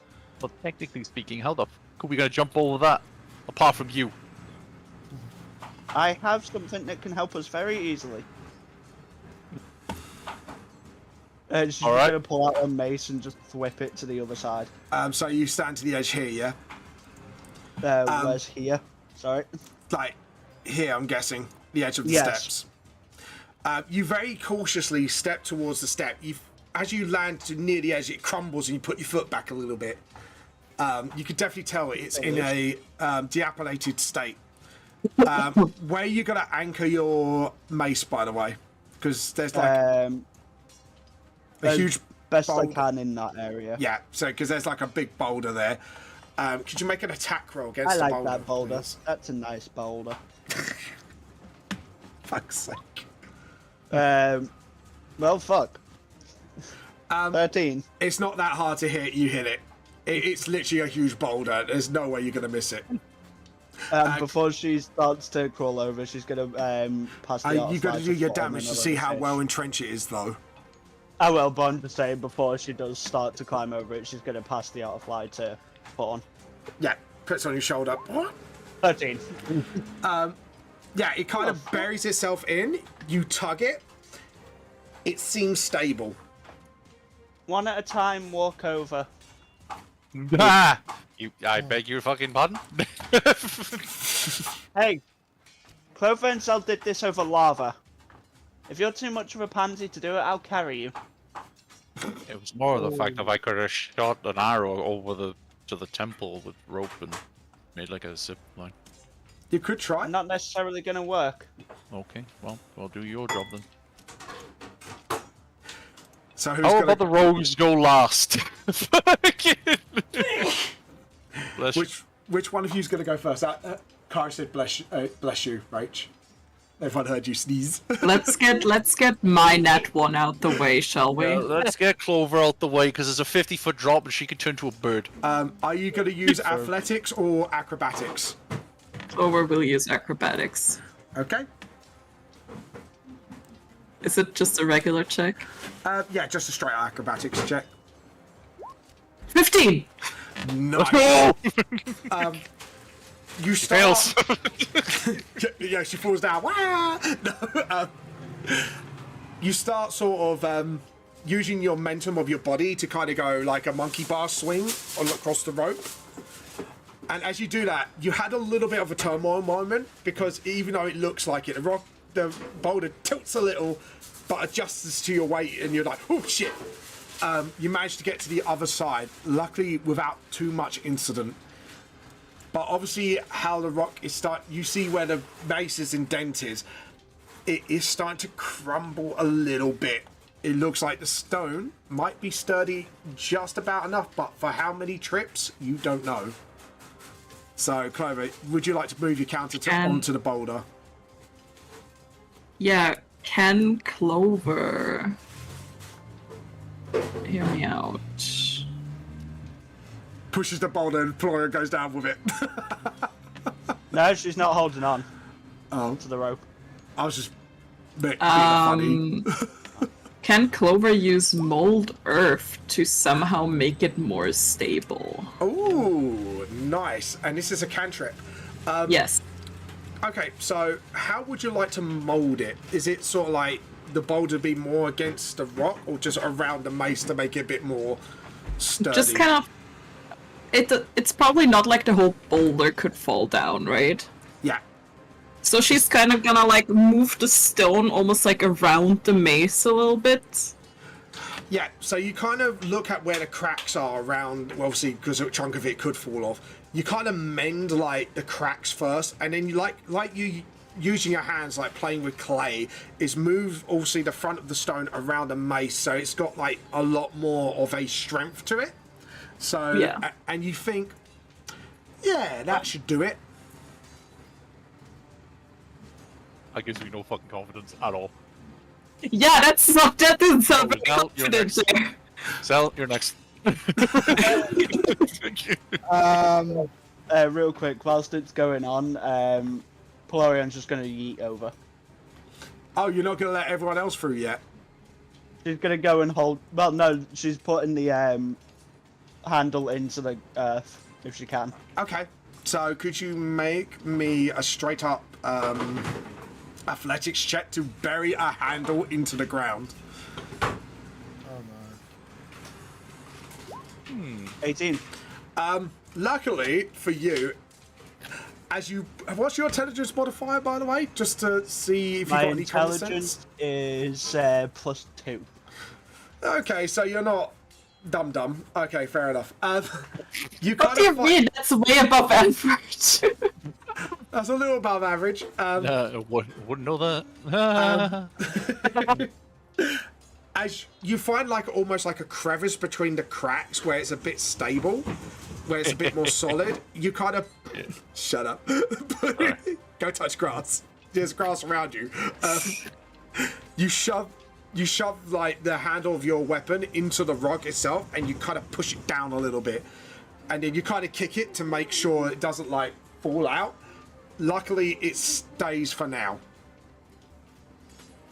And then she's going to jump over and make sure to hold the mace and some of the rocks into place.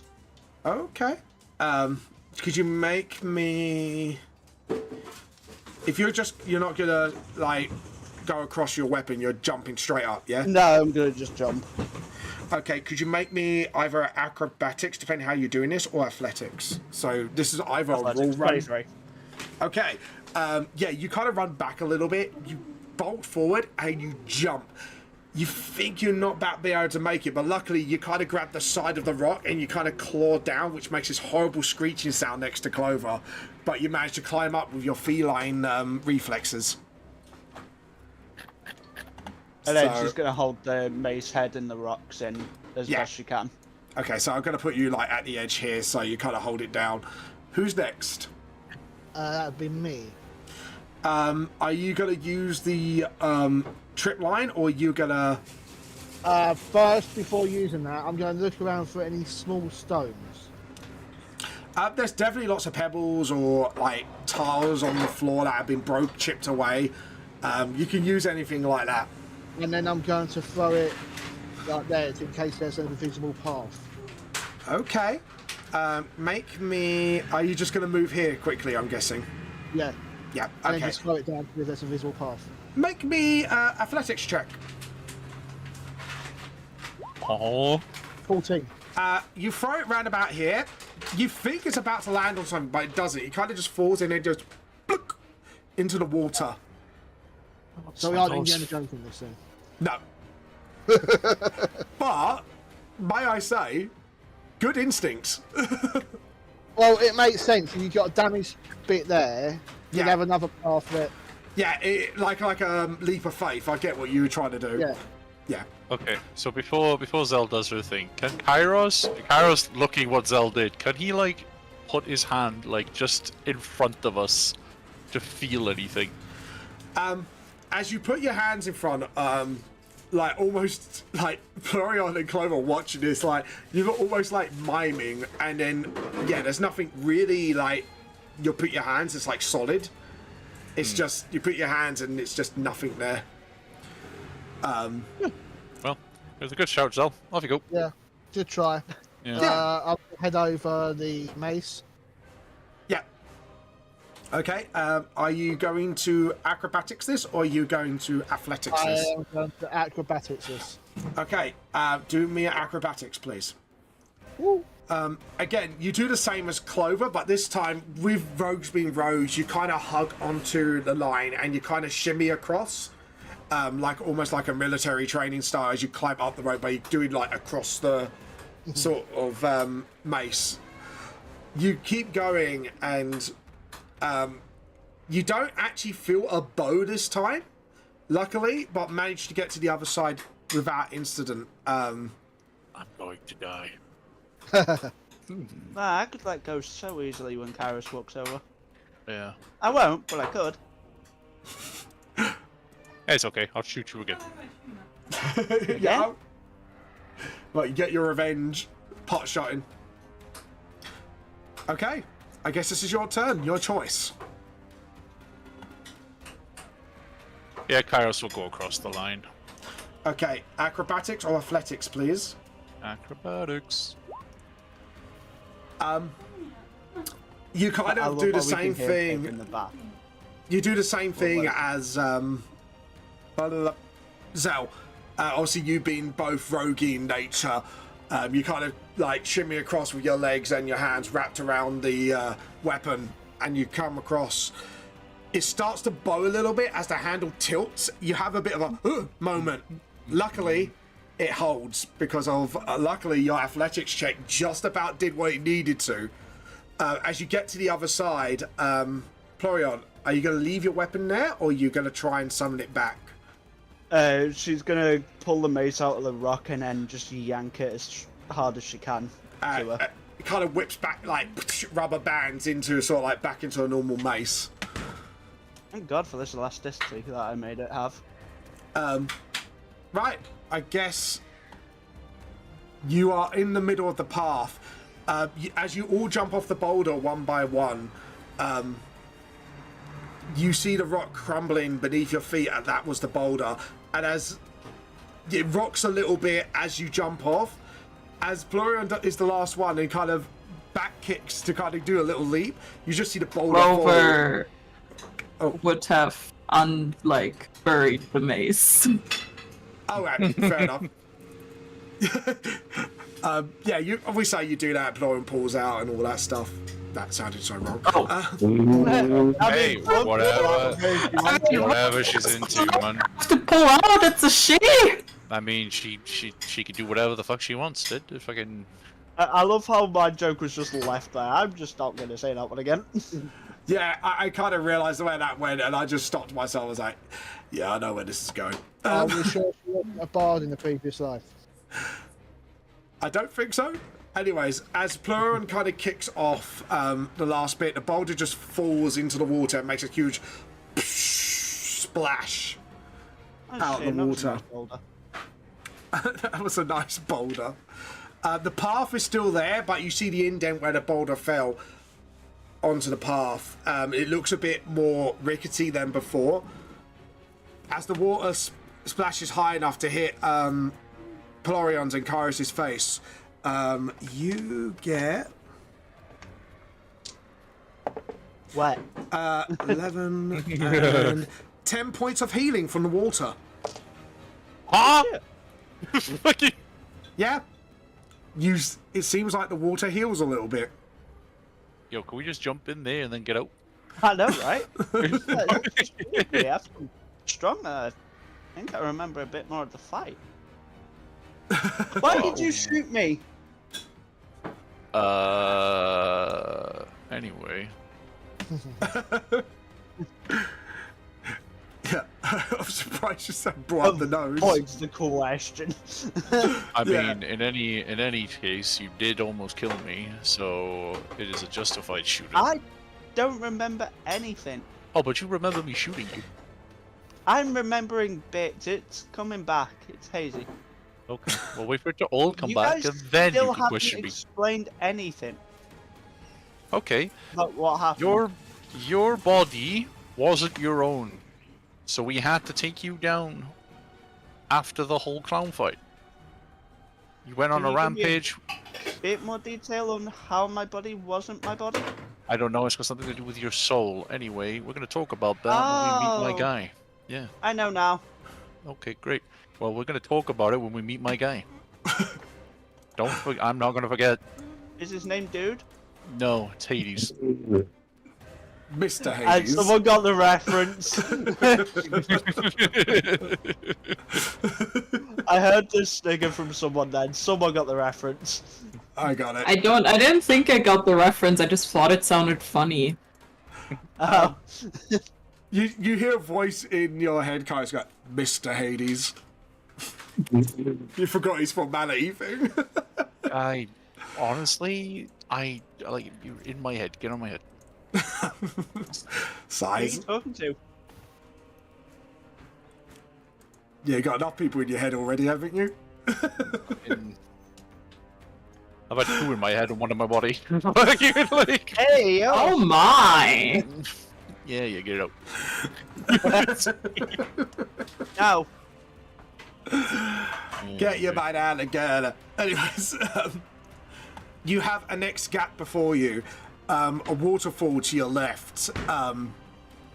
But you do see a vine coming down from this little foliage here. Where? In front of us.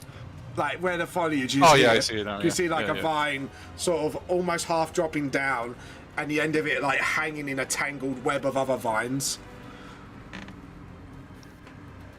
About 20 feet above you? Can we see if that vine... can I do a perception to see if that vine would actually get us over if we swung on it? You could try and use your feet because you put your claws into the walls itself. I mean, It seems, for the others that can't climb the wall. yeah, but you easily. need to grab the vine. That's the thing. It's kind of like tangled in the other bits of the vines at the end, so you Oh, need yeah, to loosen you'll that do that. vine. Yeah. So, could you make me a athletics check, please, to climb up the wall with your feline agility? This will be with advantage. I don't Yeah. know how to... okay. Didn't mean to roll it twice there. Sorry, 21. 21. As you climb up the rocky edge of the side, you manage to luckily sort of know where you dig your claws in, where the mud and the rock mix together to make it soft enough to give you some purchase. You climb up and you look at the vines. You kind of use your claws to sort of delicately cut free the vine that's tangled in the other vines, and you kind of tug it. It seems strong enough. Do you want to bring it down to the other party members? Can you tell how long it would be when let loose? As it lets loose, you kind of like just tap it out of the other last bit of the tanglement, and it kind of just falls down. And it falls down about 50 feet down. So it kind of like, yeah. So it Would reaches the bottom. So like the vine kind of falls onto the path here, and then kind of flops down towards the water. But it's like, so that if that's 20 feet, it's about like, I'll say like there's a gap between the water and the end of the vine about 20 foot. Is it obvious that it would get everyone over swinging on it? Make me a straight up intelligence check. Great. This is you trying to figure things out now. Like, can I? 16. Just about, if you put a bit of momentum into it and do a bit of a leap of faith. Okay, so she's gonna try and crawl as much as possible along the wall Yeah. and dig her mace in again into the wall to create a second. What? swinging Round about apparatus. here? Hang on, let me double Because the check. waterfall. Are you will- doing that? Yeah, like I'll blip here. Because the waterfall will be here, so it'll be a bit of a challenge for you to climb across. How far is it from?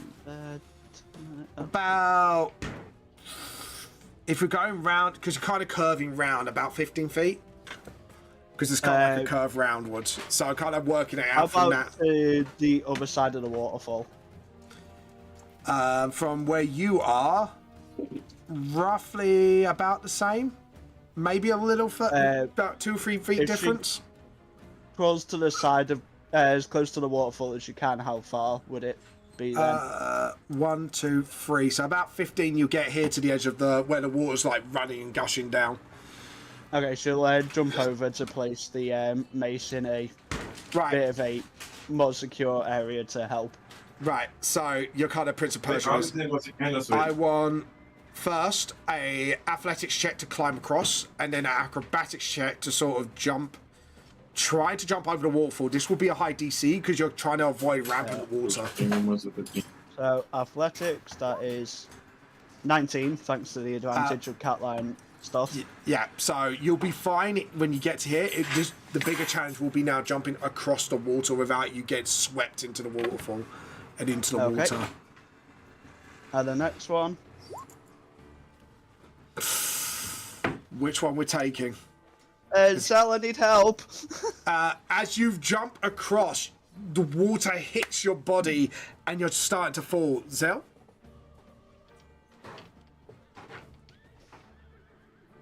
Yeah. Zell, you just killed our fucking cat. My dad just got here. What the fuck happened? I was trying to do something to help you or get across without having to nearly kill yourselves jumping and She fell. yeah, Yeah, even though I literally turned around and went, Sal, I need help, and Sal just ignored. As the water hits your body, you do heal 8 hit points, but you're falling. I'm full health now. Yeah. Zell, what are you going to do? She's How falling. far down is she? I'd say this is going to be every 5 seconds, so I'm going to do a combat round. She's already fallen like about 10 feet because it's like woof, getting hit by the water and getting dragged down. You want to do enlargement? Yeah. Okay, as you cast enlargement, does she go into a large creature size? Yeah. So, yeah. I'm going to allow an athletics saving throw. So, strength saving throw, please, Plorion. Okay, hang on. This would be one of the best saving throws ever because it's a +9. Nice. You know you just jinxed us. 27. As you grab your claw into the rocks, you drag down and you hear this and rocks falling out. You just stopped about 10 feet to the water. And you hold that on was for lucky. dear life. Yeah, and luckily, because of your size, the waterfall is not dragging you down anymore. Alright, she's now gonna roll out of it as quick as she can and climb up further to make the mace into the wall before jumping to the other side. So, Well, what are you rolling about to the other side, Kairos? sorry. I was gonna pop. Kairos was gonna pop his head over the edge and be like, "You okay?" Perfect. You need help? No, I'm okay now. Sal actually managed to do something helpful. Wait, I'm not saying that in a bad way. I mean, you saved me. I meant it in a Guys, good I'm way. really sorry. It's half past. It Okay. is our bless her. Yeah. just to speed up the process, one more athletic checks, please, and then we'll finish it up quickly. Yep. Athletics.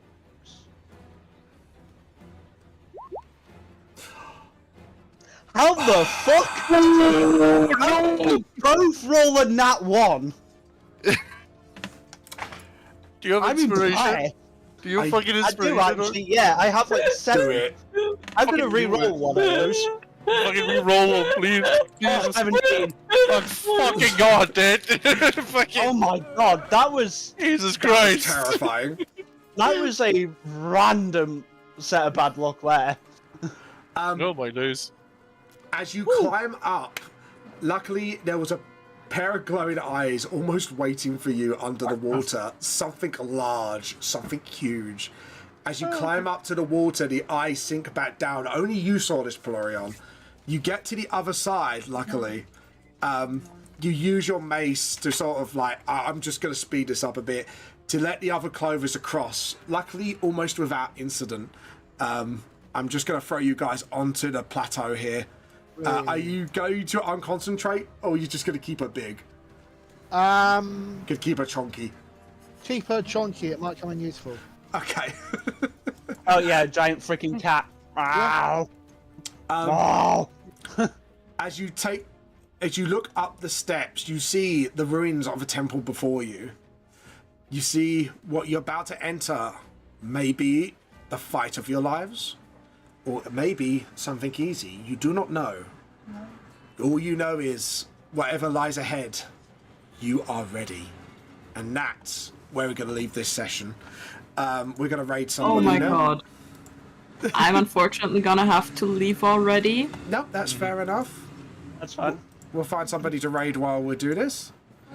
But thank you for playing, Clover. Thank you for coming on, guys.